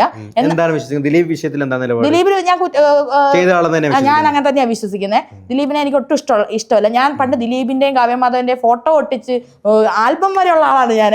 പക്ഷെ എനിക്ക് ഒരിക്കലും അങ്ങനെ അയാളുടെ കൂടെ നിൽക്കാൻ അത് നമുക്ക് ഇപ്പൊ ഞാൻ അറിയാലോ, ഇപ്പൊ നമ്മൾ ഭാഗ്യലക്ഷ്മി ചേച്ചിയൊക്കെയാണ് ഞാൻ ക്ലോസ് ആയിട്ടുള്ള ഇന്റർവ്യൂ ഉണ്ടായിരുന്നു. അപ്പൊ നമുക്ക് അതിന്റെ പ്രൈം ആയിട്ടുള്ള എന്താ പറയാ അവരൊക്കെ പറഞ്ഞും ഒക്കെ നമുക്ക് അതിന്റെ കാര്യങ്ങളൊക്കെ അറിയാം. അതിജീവിതമായിട്ട് എനിക്ക് നേരിട്ട് കോൺടാക്ട് ഇല്ലെങ്കിലും അതിജീവിതയുടെ സഹോദരനോട് നമ്മൾ സംസാരിച്ചിട്ടുണ്ട് തൃശ്ശൂരിൽ നിന്നൊക്കെ പോയപ്പോൾ. അപ്പോൾ അങ്ങനത്തെ നമുക്ക് പ്രൈം ആയിട്ടുള്ള പിന്നെ നമുക്ക് നോക്കി തന്നെ അറിയില്ല. എനിക്ക് ഇനിയിപ്പോൾ ദിലീപ് ഒരു തെറ്റും ചെയ്തിട്ടില്ലെങ്കിൽ തന്നെ അത്രയും ടാലന്റ് ഉള്ള ആ മഞ്ജു വാര്യരെ വീട്ടിലിരുത്തിയില്ലേ, അത് തന്നെ എന്ത് മോശമായി.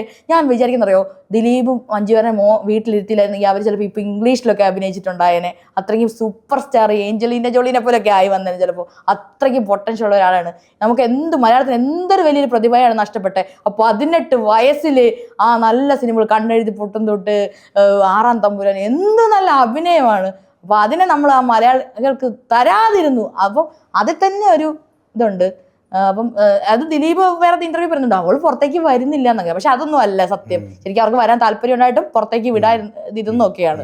അതൊക്കെ നമ്മൾ അറിഞ്ഞിട്ടുണ്ട്. അതിന്റെ നമുക്ക് സിനിമാ മേഖലയിൽ പ്രവർത്തിക്കുന്ന സുഹൃത്തുക്കളൊക്കെ ഉണ്ടല്ലോ. അപ്പം പിന്നെ എന്തുകൊണ്ട് നിയമവ്യവസ്ഥയിൽ ദിലീപ് രക്ഷപ്പെട്ടു? അത് പണവും പിന്നെ ഞാൻ പറഞ്ഞില്ലേ പാട്രിയാർക്കി ഫോളോ ചെയ്യുന്ന ആൾക്കാരൊക്കെ ഉണ്ട്. പിന്നെ നമ്മള് ഇവിടുത്തെ ഞാൻ ചോദിക്കട്ടെ, ഇവിടുത്തെ എല്ലാ സിസ്റ്റവും പെർഫെക്റ്റ് ആണോ? അല്ലല്ലോ. നമ്മുടെ ഇവിടുത്തെ സിസ്റ്റം കൂടെ പെർഫെക്റ്റ് ആണ്. ഇതൊരു ബ്യൂട്ടിഫുൾ ആയിട്ടുള്ള സമൂഹമായിരുന്നു നമ്മുടെ കേരളം എന്ന് പറഞ്ഞാൽ. നല്ല സുന്ദരമായിട്ടുള്ള സമൂഹം. നമ്മുടെ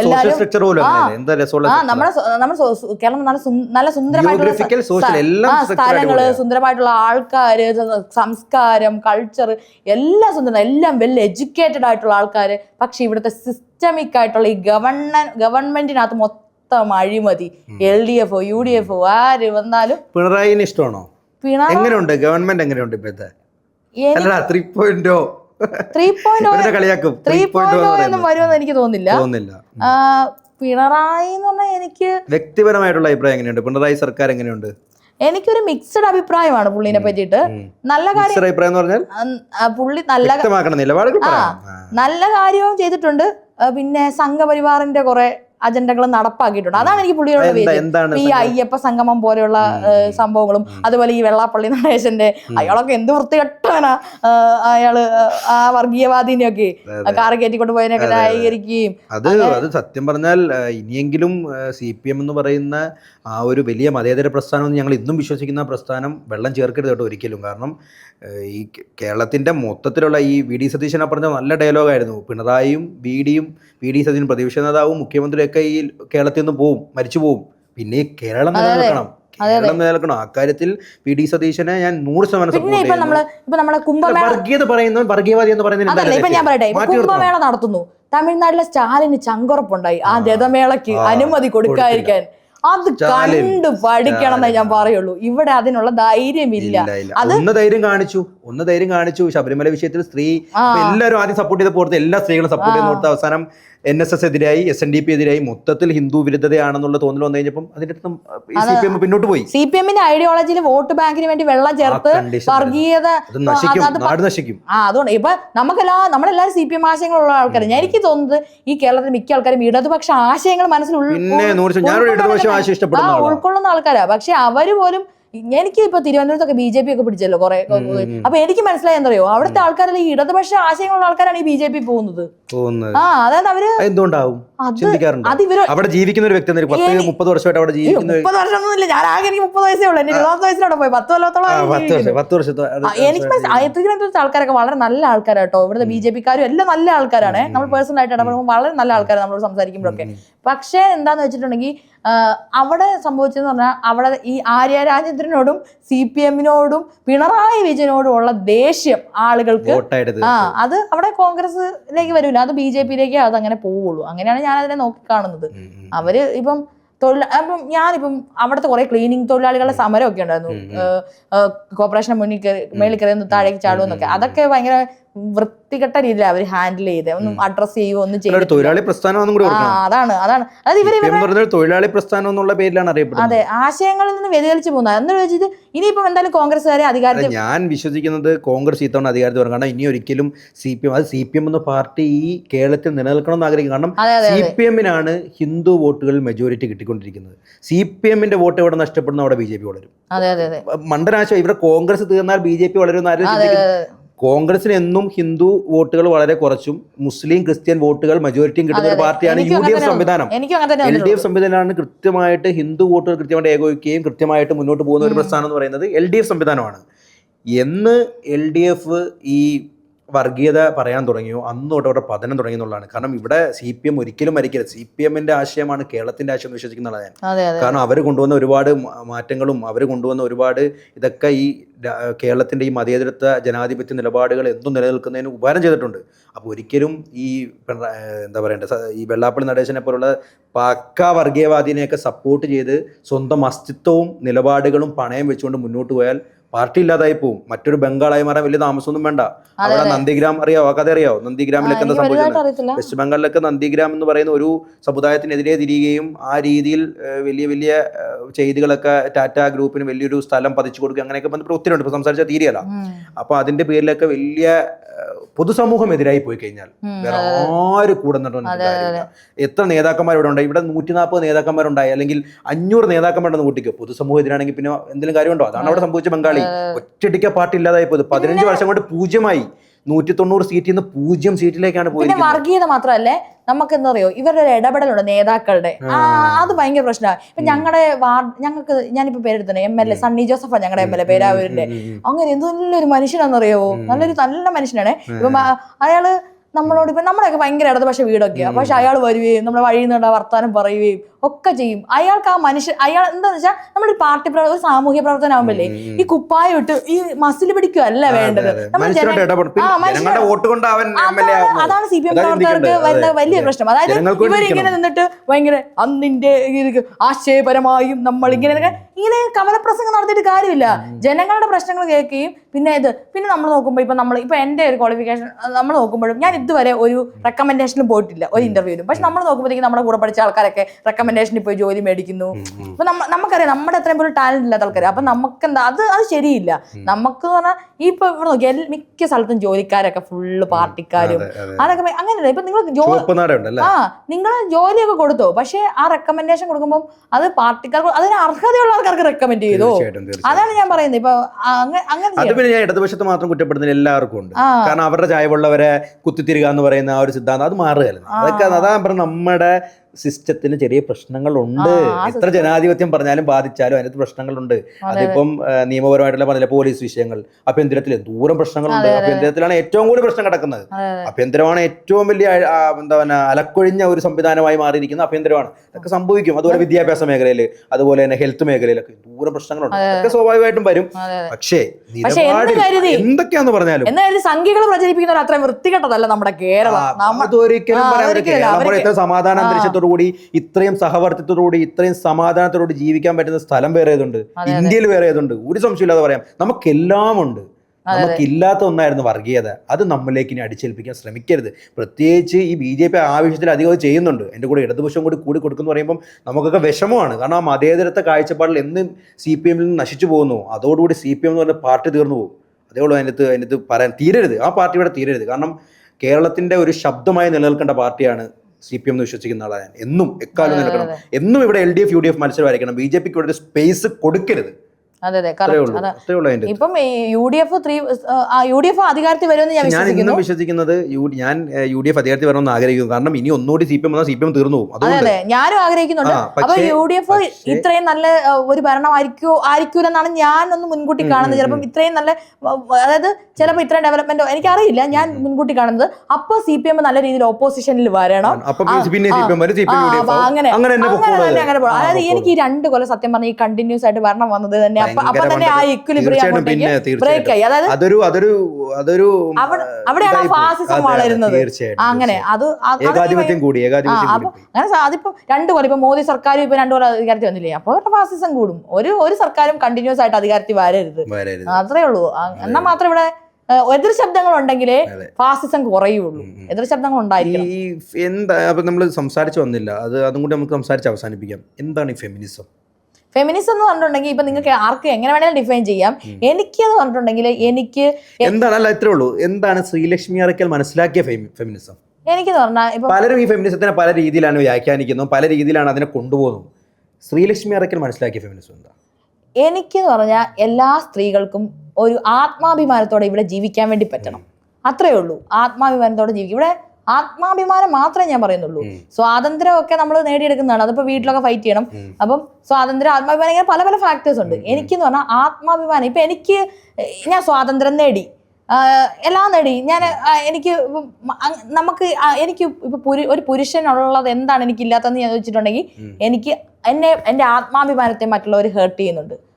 മനസ്സിലായി? ഇപ്പൊ ഞാൻ പറഞ്ഞല്ലോ, ഈ സൈബർ സ്പേസിലും ഇത്രയൊക്കെ ബുള്ളിങ്ങും അതൊക്കെ നടക്കുമ്പോൾ ആത്മാഭിമാനം അല്ല, പക്ഷെ അത് പുരുഷനും വ്യത്യസ്തമായിട്ട് ആത്മാഭിമാനത്തെ ഏർട്ട് ചെയ്യുന്നുണ്ട്. ഞാൻ പറഞ്ഞില്ലേ, എന്നെ ഈ സുഡാപ്പിന്നും എന്നെ ഈ മദ്രസ പൊട്ടനെന്നും ഈ PFI തീവ്രവാദി എന്നും താലിബാൻസ് എന്നൊക്കെ എന്റെ പേര് മുസ്ലിമിന്റെ പേരായതുകൊണ്ട് മാത്രം അവരുടെ എനിക്കും ആത്മാഭിമാനത്തിൽ കുത്തുന്ന പോലെ തോന്നുന്നു. നമ്മൾ അതിനെ ഇതിനെ കൂടെ വെടന്നോ വേശ്യെന്നോ തന്തയില്ലാത്തതെന്നോ അങ്ങനെയൊന്നും പറയുന്നില്ലല്ലോ. അതാണ് ഞാൻ ഉദ്ദേശിക്കുന്നത്. അപ്പൊ എല്ലാ സ്ത്രീകളെ നിങ്ങൾക്ക് വിമർശിക്കുന്നതിന് ഒരു കുഴപ്പമില്ല.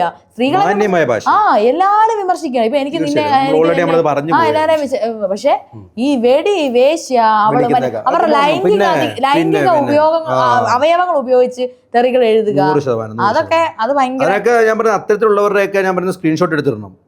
അവനൊക്കെ ആത്മഹത്യ ചെയ്താലും അങ്ങനെ പൊതു പ്ലാറ്റ്ഫോമിൽ ഇരുന്ന് ഒരു പെൺകുട്ടിയെ അല്ലെങ്കിൽ ഏതെങ്കിലും ഒരു സ്ത്രീയെ അപമാനിക്കുന്ന ഒരുത്തൻ കെട്ടിത്തൂങ്ങി ചത്താലും അങ്ങനത്തെ ഒരു വിപത്ത് ഈ ലോകത്തുനിന്ന് ഒഴിവായി എന്നേ ഉള്ളൂ ഇവിടുത്തെ ഭൂരിപക്ഷം പുരുഷനും ചിന്തിക്കുള്ളൂ. ഞാൻ ഉറപ്പ് പറയാം. എന്തിന്റെ ആവശ്യം? വേറൊരു സ്ത്രീയെ എന്തിന്? മാന്യമായിട്ട് സംവദിക്കാമല്ലോ, മാന്യമായിട്ട് എന്തൊക്കെ എഴുതിയിടാം. ഇപ്പൊ താങ്കൾ പറയുന്ന ആശയത്തോട് വിയോജിപ്പാണെങ്കിൽ ആ വിയോജിപ്പ് മാന്യമായ ഭാഷയിൽ അവതരിപ്പിക്കാമല്ലോ. അങ്ങനെ അവതരിപ്പിക്കുന്ന ഒരുപാട് സുഹൃത്തുക്കൾ, അങ്ങനത്തെ ഒരുപാട് സുഹൃത്തുക്കളുണ്ട്. അങ്ങനെ അത് മാത്രമേ ഉള്ളൂ. അതായത് നമ്മളെ ഒരു ഡിഗ്നിറ്റി നമുക്ക് വേണം. നമ്മുടെ ഭരണഘടനയിലും പറയുന്നത് പട്ടികളെയും പോലെയും പൂച്ചകളെയും പോലെ വെറുതെ ഇവിടെ ജീവിച്ചു മരിക്കാനല്ല, മനുഷ്യന്മാർ ജീവിച്ചു മരിക്കുമ്പോൾ അവർക്ക് ആത്മാഭിമാനത്തോടെ ജീവിച്ചു മരിക്കാൻ വേണ്ടി പറ്റണം. അതാണ് പറയുന്നത്. എല്ലാവർക്കും, അത് പുരുഷനോ സ്ത്രീയോ നോൺ ബൈനറി പെട്ട ആൾക്കാരോ ക്യൂർ മനുഷ്യരോ അങ്ങനെയൊന്നുമില്ല. ഇപ്പം ക്യൂർ മനുഷ്യരെ എല്ലാവരും ബുള്ളി ചെയ്യുവാണ്. അതുപോലെ തന്നെ ഈ ബസ്സിലെ സ്ത്രീകൾക്ക് കൂടുതൽ സീറ്റ് കൊടുക്കുന്ന ആ ഒരു സിസ്റ്റത്തോടെ എങ്ങനെയാണ് നോക്കി കാണുന്നത്? അല്ല, ഈ റിസർവേഷൻ എന്ന് പറയുന്നത് ഇപ്പം ഇക്വാലിറ്റി പറയുമ്പോൾ എല്ലായിടത്തും വേണ്ട ഇക്വാലിറ്റി. ഇക്വാലിറ്റിയും ഇക്വിറ്റിയും തമ്മിൽ വ്യത്യാസമുണ്ട്. നമ്മുടെ ഇക്വാലിറ്റി അത് ഇനി ഞാൻ ക്ലാസ് ഒക്കെ എടുത്ത് പറയേണ്ട ആവശ്യമില്ല. ഇക്വാലിറ്റി അത് എല്ലാവരും പറയുന്നതാണല്ലോ, ഒരു സ്റ്റെപ്പ് ഇട്ട് കൊടുക്കുക എന്നൊക്കെ പറയുന്നത്. അപ്പം സ്ത്രീകൾക്ക് ചിലപ്പം സമൂഹത്തിൽ ചിലപ്പോൾ കുറച്ചുകൂടെ എന്താ പറയാ ഈക്വൽ ആയിട്ടുള്ള ഒരു സ്റ്റാറ്റസ് കിട്ടാത്തത് കൊണ്ടായിരിക്കാം ഈ ബസ്സിലൊക്കെ സീറ്റുകൾ. ഞാൻ ബസ്സിൽ എപ്പോഴും ഈ സീറ്റിന്റെ കാര്യം അങ്ങനെ നോക്കാറുണ്ട്. ഞാൻ മിക്കപ്പോഴും പോകുന്ന സീറ്റുകളിലെല്ലാം സ്ത്രീകളുടെ സീറ്റുകളിലൊക്കെ സ്ത്രീകളും പുരുഷന്മാരുടെ സീറ്റിലൊക്കെ പുരുഷന്മാരും അങ്ങനെയൊക്കെ ഇരിക്കുന്നതായിട്ടാണ് ഞാൻ കാണുന്നത്. അങ്ങനെ ആരും സീറ്റ് കിട്ടാതെ അങ്ങനെയൊന്നും എനിക്ക് അത് വലിയൊരു പ്രശ്നമായിട്ട് എനിക്ക് തോന്നിയിട്ടില്ല. പിന്നെ ഞങ്ങളുടെയൊക്കെ നാട്ടിലും എല്ലാവരും അങ്ങോട്ടും ഇങ്ങോട്ടും മിക്സ് ആയിട്ട് ഇരിക്കുന്നതും അങ്ങനെയൊക്കെ കാണാറുണ്ട്. അത് വലിയൊരു പ്രശ്നമായിട്ട് എനിക്ക് തോന്നിയിട്ടില്ല. ഇനി പ്രശ്നമായിട്ട് തോന്നുവാണെങ്കിൽ ഇപ്പൊ തമിഴ്നാട്ടിലൊക്കെ ഉണ്ടല്ലോ ആ പരിപാടി, സ്ത്രീകൾക്ക് സെപ്പറേറ്റ് ബസ്, പുരുഷന്മാർക്ക് സെപ്പറേറ്റ് ബസ്, അങ്ങനെയൊക്കെ ഉണ്ടല്ലോ. അങ്ങനെയൊക്കെ വേണമെങ്കിൽ ഇറക്കാമല്ലോ. അതുപോലെ തന്നെ ഈ ആദിലാനൂറ ഇഷ്യൂ അറിഞ്ഞിരിക്കുമല്ലോ, ഈ വീട്ടിൽ കയറ്റാൻ കൊള്ളാത്തവരാണെന്നൊക്കെ പറയുന്നത്. അതൊക്കെ എന്റെ സ്റ്റാൻഡ് എപ്പോഴേ വ്യക്തമാണ്. നമ്മളെല്ലാവരും LGBTIQ സമൂഹത്തിന്റെ കൂടെ മാത്രമേ നിൽക്കത്തുള്ളൂ. അതാണ് ഞാൻ പറഞ്ഞത്. നമുക്ക് എല്ലാവർക്കും ഡിഗ്രി സമരത്തിന്റെ സമയത്തൊന്നും എനിക്ക് തോന്നുന്നു ചെറിയ കുട്ടിയാണ് നമ്മൾ അന്നേരം ഡിഗ്രിക്ക് പഠിക്കുക. അപ്പൊ അതൊക്കെ പക്ഷെ ആ സമരം നടത്തിയവർ ഇന്ന് വലിയ സെക്സ് പരമായിട്ടുള്ള കാര്യങ്ങൾ ചെയ്ത് സമ്പാദിക്കുന്നവരാ. എനിക്ക് അവരോടൊന്നും യോജിപ്പില്ല. എനിക്ക് പച്ചമലയാളത്തിൽ പറഞ്ഞാൽ രാഹുൽ പശുപാലിന്റെ രശ്മി നായരുടെയും കാര്യമാണ് പറഞ്ഞത്. അവരാണ് ഒരു പ്രാവശ്യം അവരുടെ ഒരു മീഡിയ ഉണ്ട്, അക്കാവു മീഡിയ എന്ന് പറഞ്ഞൊരു മീഡിയ. ആ മീഡിയ ആണ് നല്ല പേര്, അക്കാവു മീഡിയ. അപ്പൊ അവരുടെ ഇതിനിപ്പോ അവര് ഇടയ്ക്ക് മാനനഷ്ട കേസ് കൊടുക്കുമെന്ന് എനിക്കറിയത്തില്ല. ഞാൻ അന്വേഷിച്ചപ്പോ അവരാണോ അത് ഓണമെന്നാണ് അറിഞ്ഞത്. ഇനി അവരല്ല ഓണം. അതിന്റെ അകത്ത് സെക്സ് പരമായിട്ട് വീഡിയോസ് മാത്രമാണോ? അല്ല എന്റെ ഫേസ്ബുക്ക് അക്കൗണ്ട് പൂട്ടിച്ചു. ഒരു 1.5 കൊല്ലത്തോളം പൂട്ടിക്കിടന്നു, 1 കൊല്ലത്തോളം പൂട്ടിക്കിടന്നു. അപ്പൊ ഞാനിത് ഇങ്ങനെ കണ്ടിന്യൂസ് ആയിട്ട് മെയിൽ അയക്കുകയൊക്കെ ചെയ്തപ്പം ഇവർ തിരിച്ച് വന്നത് ഫേസ്ബുക്കിൽ നിന്ന് ഇത് വന്നത്, അത് ഞാൻ ഗൂഗിളിൽ നിന്ന് എടുത്തിരുന്ന ഫോട്ടോസില്ലേ, ഇതിന് ഇവര് കോപ്പിറൈറ്റ് കൊടുത്തു. അക്കാവു മീഡിയയുടെ എന്ന് പറഞ്ഞ് കോപ്പിറൈറ്റ് കൊടുത്തു. അങ്ങനെ കോപ്പിറൈറ്റ് കൊടുത്തപ്പോ എന്ത് സംഭവിച്ചു, എന്റെ ഫേസ്ബുക്ക് അക്കൗണ്ട് അങ്ങ് അടിച്ചുപോയി. ഇന്റലക്ച്വൽ പ്രോപ്പർട്ടി റൈറ്റ് അവർക്ക് നല്ല അങ്ങനെ എന്റെ ഫേസ്ബുക്ക് അക്കൗണ്ട് അടിച്ചുപോയി. അങ്ങനെ 1 കൊല്ലത്തോളം എന്റെ ഫേസ്ബുക്ക് അക്കൗണ്ട് ഞാൻ വെച്ചപ്പോ ഞാൻ ഫേസ്ബുക്ക് അക്കൗണ്ട് കിട്ടൂലെന്ന്. അപ്പം അല്ല, ഈ അക്കാവു മീഡിയയുടെ ഞാൻ ഓണേഴ്സിനെ എടുത്തു നോക്കിയപ്പം അവരുടെ രാഹുൽ പശുവാണ്. എനിക്ക് കറക്റ്റ് ഓർമ്മയില്ല, കുറെ കാലം മുന്നേ നടന്നതാണ്. അവരുടെ പേരാണ് എന്നെ കണ്ടെന്ന് തന്നെ ഓർമ്മ. ഇനി നിങ്ങൾ അല്ലെങ്കിൽ എന്നോട് ക്ഷമിക്കണം ദയവ് ചെയ്ത്. എനിക്ക് നിങ്ങളുടെ അത്രയും പൈസ ഒന്നുമില്ല. എനിക്ക് കേസ് ഒന്നും കൊടുക്കുക, എനിക്ക് മാനനഷ്ട കേസ് കൊടുത്തിട്ടുണ്ടെങ്കിൽ എനിക്ക് ഒന്നുമേ തരാനില്ല. എന്നെ കിട്ടിയേക്കാരും എടുത്തോണ്ട് പോകാനേ ഉള്ളൂ. എന്റെ ഈ പൈസ ഒന്നും ഇല്ല. അപ്പൊ അതുകൊണ്ട് എനിക്ക് അവരോട് അങ്ങനത്തെ എനിക്ക് അങ്ങനെ സെക്ഷൽ പരമായിട്ട് കണ്ടന്റ് ചെയ്യുന്ന ആൾക്കാരോടൊന്നും അതൊക്കെ ഒരു സ്ത്രീത്വത്തെ എനിക്കതിനൊന്നും എനിക്ക് പേഴ്സണലി എന്റെ എത്തിക്സിനൊന്നും ചേർന്ന കാര്യമല്ല അത്. അതൊക്കെ പക്ഷെ എനിക്ക് ഇപ്പൊ ഓരോരുത്തർക്ക് നിങ്ങൾ ഫെമിനിസ്റ്റ് ആണല്ലോ, പക്ഷെ എനിക്കതിനോട് താല്പര്യമില്ല. ഇതിപ്പം ഇപ്പൊ സബ്സ്ക്രൈബേഴ്സ് ആ കണ്ടന്റ് അതൊന്നും എനിക്ക് താല്പര്യം. അതല്ല എനിക്ക് അത് നമ്മൾ പറയുന്നുണ്ട് ഒരു സ്ഥലത്ത് സ്ത്രീയെ കമ്മോഡിറ്റി ആക്കരുതെന്ന്. അപ്പൊ ആ പറയുന്ന പൊളിറ്റിക്സിന് നേരെ ഓപ്പോസിറ്റ് ആണ് നമ്മളെ അതാണ് ഞാൻ മനസ്സിലാക്കുന്നത്. ഇപ്പം ഞാൻ പറയട്ടെ, ഇപ്പൊ പ്രൈവറ്റ് ആയിട്ട് വീഡിയോ കോൾ ചെയ്യുന്ന ആൾക്കാരോ അതൊന്നും എനിക്ക് അങ്ങനെ കുഴപ്പമില്ല. കാരണം അവർക്കൊക്കെ ഒരു ഗതി ഇല്ലാത്ത ആൾക്കാരോ അല്ലെങ്കിൽ അവർക്ക് ഇഷ്ടമായിട്ട് ജോലി ചെയ്യുന്ന ആൾക്കാരോ അങ്ങനെ അതൊന്നും എനിക്ക് കുഴപ്പമില്ല. പക്ഷെ പിന്നെ ഒരു കാര്യം എന്ന് പറഞ്ഞാൽ ഇപ്പം ഒരു സ്ത്രീ അവർ സ്വന്തമായിട്ട് സെക്സ് വർക്കിന് ഇറങ്ങുന്നതും അത് ഫോഴ്സ്ഡ് ആയിട്ട് സെക്സ് വർക്കിന് ഇറങ്ങുന്നതും തമ്മിലൊക്കെ വ്യത്യാസമൊക്കെ ഉണ്ട്. അപ്പോൾ അത് പിന്നെ ഒരു സ്ത്രീ ഞാൻ മനസ്സിലാക്കിയതാണ്, ഞാൻ എവിടുന്നോ കേട്ടതാണ്, കറക്റ്റ് നടത്തില്ല. സെക്സ് വർക്ക് ലീഗലാണ്, പക്ഷെ സെക്സ് വർക്കിന്റെ ഇടയിൽ മോഡറേറ്റർ ഉണ്ടാവാൻ പാടില്ലെന്ന്, മറ്റേ ഈ ഇടപാട് അങ്ങനെ ഞാൻ കേട്ടുള്ളത്. അപ്പം ഇപ്പം ഭർത്താവാണല്ലോ അതൊരു മോഡറേറ്റർ ആയിട്ടാണല്ലോ ആക്ട് ചെയ്യുന്നത്. അതുകൊണ്ടൊക്കെയാണ് എനിക്ക് അങ്ങനെ അതൊക്കെയുള്ള വിയോജിപ്പുള്ളത്. പിന്നെ അവർക്ക് കിട്ടുന്ന പൈസയും എല്ലാം ആ സെക്സ് ലൈഫിൽ അതെനിക്ക് ഭയങ്കര സ്ത്രീയെ കമ്മോഡിറ്റി വൽക്കരിക്കുന്നവരാണ് എനിക്ക് തോന്നാറുള്ളത്. അതുകൊണ്ടാണ് പ്രായപൂർത്തിയാവും മക്കൾ ഇത് കാണും എന്നൊക്കെയുള്ള പ്രശ്നങ്ങളൊക്കെ ഉണ്ട്. ഇപ്പൊ നമ്മൾ സണ്ണി ലിയോൺ പറയണ, സണ്ണി ലിയോണിന് മക്കളുണ്ടല്ലോ, അപ്പൊ അവർക്ക് നമുക്ക് അങ്ങനെ സണ്ണി ലിയോണിനെ പറയാറില്ല. അത് വ്യക്തിപരമായിട്ടുള്ള കാര്യം ഞാൻ പറഞ്ഞത്. അപ്പൊ അവർക്കൊരു നാണം എന്ന് പറയുന്ന ഒരു സാധനം തോന്നില്ലേ എന്നുള്ളതാണ്. അമ്മയുടെയും അച്ഛന്റെയും ഒക്കെ ആണല്ലോ. എനിക്കതൊക്കെ എനിക്കറിയത്തില്ല. അതൊക്കെ ജനങ്ങൾ തീരുമാനിക്കട്ടെ അല്ലേ? ജനങ്ങൾ എനിക്ക് എന്തായാലും എനിക്ക് അവരെ ഇഷ്ടമില്ല. സത്യമായിട്ടും എനിക്ക് ഇഷ്ടമില്ല അവരെ. സത്യമായിട്ട് എനിക്ക് അവരെ കാണുമ്പോൾ തന്നെ വെറുപ്പാണ്. ഞാൻ അവരൊരു മൂത്രം ഒഴിക്കുന്ന ഒരു വീഡിയോ കണ്ടു, എന്നെ കൂട്ടുകാരന്മാരെ കാണിച്ചു തന്നു. ഈ ഭയങ്കര അറപ്പായി പോയി സത്യമായിട്ടും. അങ്ങനെ അതൊക്കെ എനിക്ക് ഭയങ്കര എനിക്ക് താല്പര്യമില്ല അവരോട്.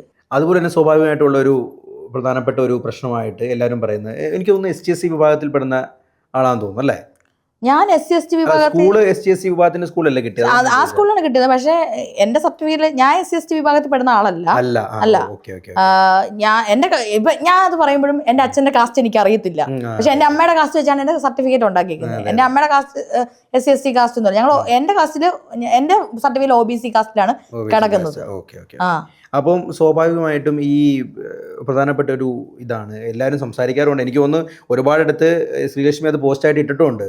ഈ പിന്നോക്ക സമുദായത്തിന് കൃത്യമായിട്ടൊരു പ്രാതിനിധ്യം ഇവിടെ കിട്ടുന്നില്ല, അവരടിച്ചമർത്തിക്കൊണ്ടിരിക്കുകയാണ്. അല്ലെങ്കിൽ ആദിവാസികളുടെ പല അനലിസ്റ്റുകളും കൃത്യമായിട്ട് പറയുന്നുണ്ട്, ഈ സ്വാതന്ത്ര്യം കിട്ടിയ 1947 മുതൽ ഇന്നത്തെ 2025 വരെ ആദിവാസികൾക്ക് ഗവൺമെൻറ് മാറ്റിവെച്ച, അതായത് കേന്ദ്ര ഗവൺമെൻറ് മാറ്റിവെച്ച പണം കൃത്യമായിട്ട് അവരുടെ കൈകളിൽ എത്തിയിരുന്നെങ്കിൽ ഇന്നൊക്കെ അവർ കോടീശ്വരായിട്ട് ജീവിച്ചു. അവരുടെ ഫണ്ട് കൃത്യമായിട്ട് മുക്കുവാണ്, അവർ കൃത്യമായിട്ട് അവരുടെ കയ്യിലേക്ക് എത്തുന്നത്. അതൊക്കെ മറ്റ് സമുദായക്കാരല്ലെങ്കിൽ അത് മുസ്ലിം ആയിക്കോട്ടെ, ഹിന്ദു ആയിക്കോട്ടെ, ക്രിസ്ത്യാനി ആയിക്കോട്ടെ, ബുദ്ധനായിക്കോട്ടെ, ജൈനനായിക്കോട്ടെ, ആരാണല്ലോ അവരൊക്കെ തമ്മിൽ വീതിച്ചെടുക്കുക, അവരുടെ കയ്യിലേക്ക് എത്തുന്നില്ല. അത്തരത്തിലൊരു ഇതിനെ എങ്ങനെയാണ് നോക്കി കാണുന്നത്? ഇപ്പൊ എന്റെ വീടെന്ന് പറയുമ്പോൾ ഇരിട്ടി, ഞങ്ങളവിടെ ആർല ഫാം, ഒരുപാട് എന്റെ വീടിന് തൊട്ടപ്പുറത്ത് തന്നെ ഒരുപാട് പണിയ ഫാമിലി ഒക്കെ ഉള്ളതാണ്. അപ്പൊ നമ്മളൊക്കെ ചെറുപ്പത്തിലെ അവരുടെ വീട്ടിലും നമ്മളെല്ലാം ഒരുമിച്ചൊക്കെ കളിച്ച് വളർന്നു നോക്കിയത്. നമുക്കങ്ങനെ അതുകൊണ്ട് അങ്ങനെ കാസ്റ്റ് ഡിസ്ക്രിമിനേഷൻ അങ്ങനെയൊന്നുമില്ല. നമ്മുടെ നാട് അങ്ങനത്തെ ഒരു നാടാണ് ഇരിട്ടി എന്നൊക്കെ പറയുന്നത്. അപ്പോ അതുകൊണ്ട് തന്നെ എന്താ വെച്ചാൽ ഇപ്പൊ നമ്മൾ ചെറുപ്പത്തിൽ എങ്ങനെയാണ് അവരുടെ വീട് കണ്ടത്, അവരുടെ വീട് മാത്രമേ ഇപ്പോഴും അങ്ങനെയുള്ളൂ. മനസ്സിലായോ?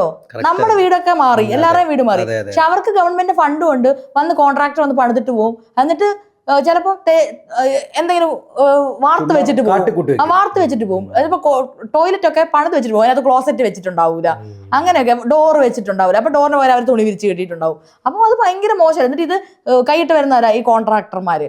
അപ്പം അത് കോൺട്രാക്ടർമാരുടെ കയ്യിൽ മാത്രമൊന്നുമില്ല, ഈ നിയമമാരെല്ലാം കയ്യിൽ. അതെ അതെ അതെ. അപ്പൊ മാറണം, ആ പാവപ്പെട്ടവർക്കും കിട്ടേണ്ട എന്തെങ്കിലുമൊക്കെ. അപ്പൊ അതുകൊണ്ട് കലാകാലങ്ങളായിട്ട് ഇങ്ങനെ അനുഭവിച്ചുകൊണ്ടിരിക്കുകയാണ്. അപ്പം ഇതുവരെയും പ്രാതിനിധ്യം ഇല്ല എന്നുള്ള കാര്യം വളരെ കറക്റ്റ് ആണ്. ഇപ്പം പട്ടികജാതി പട്ടികവകുപ്പ് വികസനം ആ ഒരു ഡിപ്പാർട്ട്മെന്റിന് മാത്രമാണ് ഈ കമ്മ്യൂണിറ്റിയെ പ്രതിനിധീകരിച്ച് മിനിസ്റ്ററൊക്കെ ഉണ്ടായി വന്നിട്ടുള്ളത്. അല്ലാതെ വേറെ ഏത് മിനിസ്റ്ററാണ് ഉള്ളത്? അപ്പം അതും ഇപ്പൊ നമ്മുടെ എല്ലാ അക്കാദമിക് സെക്ഷൻ എടുത്ത് നോക്കുവാണെങ്കിൽ എല്ലാ സ്ഥലത്തും ഇതുപോലെ ഈ അപ്പർ കാസ്റ്റ് ആൾക്കാരാണ് ഇരിക്കുന്നത്. ഇപ്പം പറയുകയാണെങ്കിൽ നമ്മൾ SC/ST പോലും അല്ല, OBC കമ്മ്യൂണിറ്റിപ്പെട്ട ആൾക്കാർ പോലും ഒത്തിരി ഇല്ല. എന്ത് നമ്മുടെ ഈ അക്കാദമിക്കിന്റെയും ഹയർ ആയിട്ടും നായർമേൻ പിള്ള അങ്ങനെയൊക്കെ ഒത്തിരി അങ്ങനത്തെ ആൾക്കാർ മാത്രമേ ഉള്ളൂ. അപ്പം ഞാൻ നമുക്കെന്ന് പറഞ്ഞിട്ടുണ്ടെങ്കിൽ ഇപ്പം CK ജാനുവിനെ എല്ലാവരും കുറ്റം പറയും UDF ചേർന്നതിന്. ഞാൻ ഒരിക്കലും കുറ്റം പറയില്ല. ഇപ്പൊ ഞാൻ BJP ഞാൻ സന്തോഷിക്കുന്നു. ഇപ്പം അവര് BJP ഇപ്പൊ അവര് BJP പോയപ്പോഴും എനിക്ക് അവരെ വെറുക്കാനോ ഒന്നും പറ്റിയിട്ടില്ല. കാരണം എന്ന് പറഞ്ഞാൽ അവർ അത്രയും വലിയൊരു പോരാട്ടം നടത്തിയ ഒരു ധീരമായിട്ടുള്ള വനിതയാണ്. അപ്പം അവര് എല്ലാവരും അങ്ങോട്ടും ഇങ്ങോട്ടും പാർട്ടി മാറി ചാടുന്നുണ്ടല്ലോ. പിന്നെ അവര് ചാടുമ്പോൾ മാത്രം എന്താണ് എല്ലാവർക്കും ഇത്ര വലിയ വിഷമം? അവർക്ക് അവർക്ക് ഞാൻ പറഞ്ഞ അവിടെ CK ജാനു ബത്തേരിയിൽ മത്സരിക്കണം, ജയിക്കണം. അതെ അതെ. അപ്പൊ അവരുടെ പാർട്ടി അതിന്റെ പാർട്ടിക്ക് വേണ്ടി പിന്നെ പ്രചരണത്തിന് പോകാൻ വേണ്ടി എന്നെ വിളിച്ചിട്ടുണ്ട്. ഞാൻ പറഞ്ഞു മാർച്ച് ഞാൻ വരുമെന്ന് പറഞ്ഞിട്ടുണ്ട്. അതുപോലെ അല്ല, ഏറ്റവും വലിയ സന്തോഷം എന്ന് പറഞ്ഞാൽ വർഗീയതയോട് സന്ധി ചെയ്യാതെ വെളിയിൽ വന്നല്ലോ. അത് തന്നെ ഏറ്റവും വലിയ സന്തോഷം. ഞാൻ പറയുന്നത് സന്ദീപ് വാര്യർ വിജയിക്കണം, അതുപോലെ CK ജാനു ഒക്കെ വിജയിക്കണം. ഇവരൊക്കെ വിജയിച്ചു കഴിഞ്ഞാലേ ഉള്ളൂ മനസ്സിലാവുള്ളൂ ഈ വർഗീയത വേഴ്സസ് മതേതരത്വം വരുമ്പോൾ മാറ്റം എന്താണെന്ന്. ഇവരൊക്കെ ജയിക്കണം. അതുപോലെ തന്നെ സണ്ണി M കബിക്കാട് അദ്ദേഹം ജയിക്കണം എന്ന് ഞാൻ ആത്മാർത്ഥമായിട്ട് അദ്ദേഹത്തെ നിർത്തണം. UDF അത് റിയൽ ആയിട്ടുള്ള ഒരു വാർത്തയാണോ ഫേക്ക് ആയിട്ടുള്ള വാർത്തയാണോ ഉറപ്പൊന്നും വന്നില്ല. പക്ഷെ ഞാൻ പറയുന്നത് അദ്ദേഹത്തെ നിർത്തുക തന്നെ വേണം. അദ്ദേഹം നല്ലൊരു ലീഡറാണ്, എനിക്ക് അതായത് ഭയങ്കര ഇഷ്ടമാണ് അദ്ദേഹത്തിന്. അപ്പം നമുക്കങ്ങനെ അംബേദ്കർ നമ്മളിപ്പോ ഞാൻ പറയട്ടെ, ആരാണ് ഇപ്പോഴത്തെ കാർൾ മാർക്സ് ആണോ ഗാന്ധിയാണോ അങ്ങനെയൊക്കെ നമ്മൾ അടി ഉണ്ടാക്കുന്നുണ്ട്. അവരൊന്നും അല്ല, നമുക്ക് അംബേദ്കർ പൊളിറ്റിക്സ് ആണ് നമ്മുടെ ഇവിടെ വരേണ്ടത്. അപ്പം അംബേദ്കറിന്റെ ആശയങ്ങളാണ് നമ്മൾ ഉയർത്തിയിരിക്കുന്നത്. അത്രയും വലിയൊരു സ്കോളറാണ് അംബേദ്കർ. ഞാൻ പണ്ട് പിന്നെ ഇടതുപക്ഷമാണ്, ഇപ്പോൾ അങ്ങനെയൊന്നുമല്ല. ഞാൻ എപ്പോഴും എനിക്കിപ്പോൾ കാണുന്നത് ഞാൻ എന്നെ ഒരു അംബേദ്കറായിട്ട് ആവാനുള്ള ശ്രമത്തിലാണ് ഞാൻ കാണുന്നത്. അംബേദ്കറാണ് നമുക്കിവിടെ എല്ലാവർക്കും ഈക്വലായിട്ട് ഇത്രയെങ്കിലും നല്ല രീതിയിൽ ഒരു ഡിഗ്നിറ്റിയോട് ജീവിക്കാനുള്ള ഒരു ഭരണഘടന. അല്ലെങ്കിൽ നമ്മൾ ഇവിടെയൊക്കെ പട്ടികളെ പോലെ എനിക്കൊന്നും വിദ്യാഭ്യാസം പോലും കിട്ടൂലായിരുന്നു എനിക്കിങ്ങനെ. അപ്പൊ ഞാൻ അംബേദ്കറിനോട് എനിക്ക് വിദ്യാഭ്യാസം തരാൻ വേണ്ടി കാരണമായതിന് ഞാൻ അംബേദ്കറിനോട് നന്ദി പറയുന്നു. തീർച്ചയായിട്ടും. അതുപോലെ ഇത്തരത്തിൽ തന്നെ ഈ അംബേദ്കറേറ്റ് ആശയങ്ങളൊക്കെ വരുമ്പോഴാണ് ഈ ഇപ്പൊ ഈ സ്വാഭാവികമായിട്ട് നമുക്കില്ലാത്തൊരു പ്രശ്നമായിരുന്നു ജാതി. ജാതി ഭയങ്കരമായിട്ട് ഇപ്പൊ NSS SNDP ഐക്യം വരാൻ അതിനെങ്ങനെയാ നോക്കി കാണുന്നത്? ഞാൻ അതിനകത്ത് വിശ്വസിക്കുന്നത് SNDP NSS ഐക്യം വളരെ നല്ലതെന്ന് വിശ്വസിക്കുന്ന ആളാണ്. കാരണം എല്ലാവരും ഒരുമയോടെ നിൽക്കട്ടെ. എന്തിനാണ് ഈ ഡിവൈഡ്? പക്ഷേ അത് മറ്റൊരു അത് പക്ഷേ അപരമത വിദ്വേഷത്തിലേക്ക് മറ്റൊരു സമുദായത്തെ തകർക്കാൻ വേണ്ടി ഉപയോഗിക്കരുത്. അത് ഉപയോഗിക്കുന്ന ഒരു വ്യക്തിയാണ് അതിൻ്റെ നേതൃത്വമെങ്കിൽ അതിൻ്റെ മൊത്തം പാപഭാരവും ഈ രണ്ട് മഹനീയമായ പ്രസ്ഥാനങ്ങളാണ് NSS SNDP. ഒന്ന് ശ്രീനാരായണ ഗുരുദേവൻ്റെ ഒരു മതം ഒരു ജാതി ഒരു മനുഷ്യൻ ഒരു മനുഷ്യൻ ഒരു മതം ഒരു ജാതി എന്ന് പറഞ്ഞ മനുഷ്യനാണ് എല്ലാവർക്കും ഒരുപോലെ കാണണമെന്ന് ചിന്തിപ്പിച്ചു. അതുപോലെ തന്നെ മന്നത്ത് പത്മനാഭൻ്റെ പാദങ്ങളാൽ അത്രയും തിളക്കമാർന്ന ഒരു പ്രസ്ഥാനമാണ് NSS. അപ്പോൾ ഇത്തരത്തിലുള്ള ഈ രണ്ട് പ്രസ്ഥാനങ്ങളുടെ ഈ മതേതരത്വ നിലപാടിനെ ഹനിക്കുന്ന രീതിയിൽ ആര് വ്യക്തിത്വങ്ങൾ അതിൻ്റെ മുമ്പിൽ നിന്നാലും അവരെ അതിൽ നിന്നും പിടിച്ചു മാറ്റി നല്ല മതേതരത്തിനോടുള്ള നല്ല ആൾക്കാർ അതിൻ്റെ നേതൃത്വത്തിലേക്ക് വരണമെന്ന് ആഗ്രഹിക്കുന്ന ആളാണ്. രണ്ട് പ്രസ്ഥാനങ്ങളും ഇതുപോലെ തന്നെ ഈ കേരളത്തിൽ നിലനിൽക്കണം, രണ്ടുപേരും ഐക്യപ്പെടുന്നത് വളരെ നല്ലതാണെന്ന് നമുക്ക് ഐഡിയലായിട്ട് അങ്ങനെയൊക്കെ പറയാം. പക്ഷെ എനിക്ക് തോന്നുന്നത് ചിലപ്പോൾ ഈ SNDPക്കാർ NSSനോട് ചേർന്നിട്ടുണ്ടെങ്കിൽ അവർ പറയും ഇവരൊക്കെ നമ്മളൊക്കെ മോശം, ഇവരൊക്കെ നമ്മളോട് കൂട്ടുന്നത്, ഇവർ നമ്മളൊക്കെ അങ്ങനെ പറയുന്നതാണ് ഇവര് NSSകാർക്ക് ഭയങ്കര കുറച്ച് അവർക്ക് കുറച്ച് അപ്പർ പ്രിവിലേജ് ഉള്ളവരെ അവർ സ്വന്തം ഉണ്ട്. കാസ്റ്റ് ഹൈറാർക്കി എന്ന് പറയുന്നത് ഉള്ള സാധനമാണല്ലോ, അത് ഉറപ്പായിട്ടും ഉള്ളതാണ്. അപ്പം ഈ കാസ്റ്റ് സിസ്റ്റം ആണ് ഇന്ത്യയുടെ എല്ലാ സംഭവത്തിനും റൂട്ടായിട്ടുള്ള കാരണം. അപ്പൊ അത് മാറിയാലേ ഇവിടെ മണ്ഡൽ കമ്മീഷൻ കാസ്റ്റ് ജാതി സെൻസസ് വേണമെന്നാണ് കോൺഗ്രസ് ജാതി സെൻസസ് നടത്തണം, ജാതി സെൻസസ് നടത്തണം എന്നാണ് നമ്മളെല്ലാവരും ആവശ്യപ്പെടുന്നത്. അപ്പൊ ജാതി പറയുമല്ലേ അവിടെ? അല്ലല്ല, ജാതി സെൻസസ് നടത്തുമ്പോൾ നമ്മൾ മനസ്സിലാക്കാൻ എത്ര പേരുണ്ട്, എത്ര പേരാണ് വെൽത്തിരിക്കുന്നത്, അതൊക്കെ നമുക്ക് കറക്റ്റ് ആയിട്ട് മനസ്സിലാക്കാൻ വേണ്ടി പറ്റും. അത് നടത്തിയില്ലെങ്കിൽ അത് എന്തിനാ ഈ ജാതി സെൻസസിനെ പേടിക്കുന്നത്? അതൊരു സെൻസസ് മാത്രമല്ല. നടക്കട്ടെ, അത് ഈ നായർ NSS അദ്ദേഹമല്ലേ പറഞ്ഞത്, ഒരു സുകുമാരൻ നായർ, അതേപോലെ പറഞ്ഞ അദ്ദേഹത്തിനൊക്കെയല്ലേ താല്പര്യമില്ലാതെ. അതെന്തുകൊണ്ട് താല്പര്യമില്ലാതെ? അവരുടെ കയ്യിലാണ് ഫുൾ പൈസ ഉള്ളത് എല്ലാവർക്കും. ഇഷ്ടമാണോ? VD സതീശൻ എനിക്ക് നല്ല ഇഷ്ടമാണ്. നിലപാടുകൾ എങ്ങനെയുണ്ട് ഇപ്പോഴത്തെ കണ്ടീഷനിൽ? എനിക്ക് ഏറ്റവും ഇഷ്ടമുള്ള നിലപാട്, എനിക്ക് പുള്ളിനെ ഭയങ്കര ഇഷ്ടം. എനിക്ക് പുള്ളി കേരളത്തിന്റെ മുഖ്യമന്ത്രിയാണെന്നൊക്കെ ആഗ്രഹമുണ്ട്. നല്ല വിഷൻ ഉണ്ടല്ലേ പുള്ളി, നല്ലൊരു മനുഷ്യൻ. അല്ല, പുള്ളി ഏറ്റവും നല്ല രീതിയിൽ പറഞ്ഞൊരു കാര്യം എന്ന് പറഞ്ഞാല് എന്താ, ഞങ്ങളിപ്പോ എല്ലാ തിരഞ്ഞെടുപ്പിലും പരാജയപ്പെട്ടാലും വർഗീയതയുടെ ലെവലേഷൻ സന്ധി ചെയ്യാൻ ഉദ്ദേശിക്കുന്നില്ല എന്ന് പറഞ്ഞാൽ ആ നിലപാടുകളോടാണ്. അങ്ങനെ പറയാൻ ഇപ്പോൾ CPM ആളില്ല. സജി ചെറിയാനാണെങ്കിലും ഞാൻ ചോദിക്കട്ടെ, അതെ സജി ചെറിയാൻ, അതെ, അല്ല, അതിനേക്കാൾ ഞാൻ ചോദിക്കുന്ന ഒരു ചോദ്യം എന്ന് പറയുന്നത്, ഈ എന്താ വെള്ളാപ്പള്ളി നടേശന്റെ നിലപാടുകളെ തുറന്ന് എതിർക്കാൻ ഒരു CPM പോലും തയ്യാറാകുന്നില്ല. അതെന്താന്ന് വെച്ചാൽ ആ പാർലമെന്റ് ഇലക്ഷനിൽ ഈഴവ വോട്ടുകൾ BJP-യിലേക്ക് പോയി. ആറ്റിങ്ങൽ, ആലപ്പുഴ മണ്ഡലങ്ങളിലൊക്കെ വലിയ രീതിയിൽ ഒഴുകി. ആ ഒരു പേടി CPM-ന്റെ ഒരു സിസ്റ്റം അറിയോ? നമ്മള് വിമർശിക്കുമ്പോൾ ഇവര് പറയും പാർട്ടിക്കുള്ളിൽ വിമർശിക്കണം. അതെനിക്ക് ഭയങ്കര പ്രശ്നമായിട്ട് തോന്നി. അത് ഒരിക്കലും പാർട്ടിക്കുള്ളിലെ കോടതി തീരുമാനിക്കും, പാർട്ടി എല്ലാം അങ്ങനെയല്ല. രാഹുൽ മാങ്കൂട്ടത്തിന് ഇപ്പം CPM-കാരാണെങ്കിൽ പാർട്ടിക്കുള്ളിലായാണ് അത് തീർക്കുന്നത്, പാർട്ടിയുടെ കോടതിയാണ്. അതാണ് പ്രശ്നം. നമുക്ക് പാർട്ടി നിലനിൽക്കണം. ഇവിടെ CPM നിലനിൽക്കണമെങ്കിൽ എതിർശബ്ദങ്ങൾ ഉണ്ടാവണം. പാർട്ടിയിൽ കാണുന്ന മതേതരത്വ നിലപാടിനെതിരായിട്ടുള്ള പ്രക്രിയകൾ അല്ലെങ്കിൽ പ്രവർത്തനങ്ങളെ കൃത്യമായിട്ട് നിശിതമായിട്ട് വിമർശിക്കുന്ന ഒരു ബറ്റാലിയൻ രൂപപ്പെടണം CPM എന്നാണ് തീർച്ചയായിട്ടും ആഗ്രഹിക്കുന്നത്. ഒരിക്കലും നിലപാടുകൾ പറയാൻ മടിക്കുകയോ ചെയ്യരുത്. ഈ എന്താ കുരയ്ക്കുന്ന പട്ടി കടിക്കലെന്ന് കേട്ടിട്ടില്ല. അത്തരത്തിൽ ഇത്തരത്തിൽ ബാഡ് കമന്റുകൾ ഇടുന്നവരെയൊക്കെ അവോയ്ഡ് ചെയ്യുക, പരിഗണിക്കാതിരിക്കുക, ഒഴിവാക്കുക. മറ്റ് നല്ല ആശയങ്ങളുമായിട്ട് സംവദിക്കുന്നവർക്ക് കൃത്യമായിട്ട് മറുപടിയും കൊടുക്കുക. അതിനുവേണ്ടിയാണ് സോഷ്യൽ മീഡിയ ഒക്കെ ഉപയോഗിക്കേണ്ടത്. അപ്പൊ ആ രീതിയിൽ മുന്നോട്ട് പോവുക, കൃത്യമായിട്ട് ആശയങ്ങൾ പറഞ്ഞ് മുന്നോട്ട് പോവുക. ജീവിതത്തിൽ കൂടുതൽ ഉയരങ്ങളെത്താൻ സർവേശ്വരൻ അനുഗ്രഹിക്കട്ടെ എന്ന് ആത്മാർത്ഥമായി പ്രാർത്ഥിക്കുന്നു. Thank you.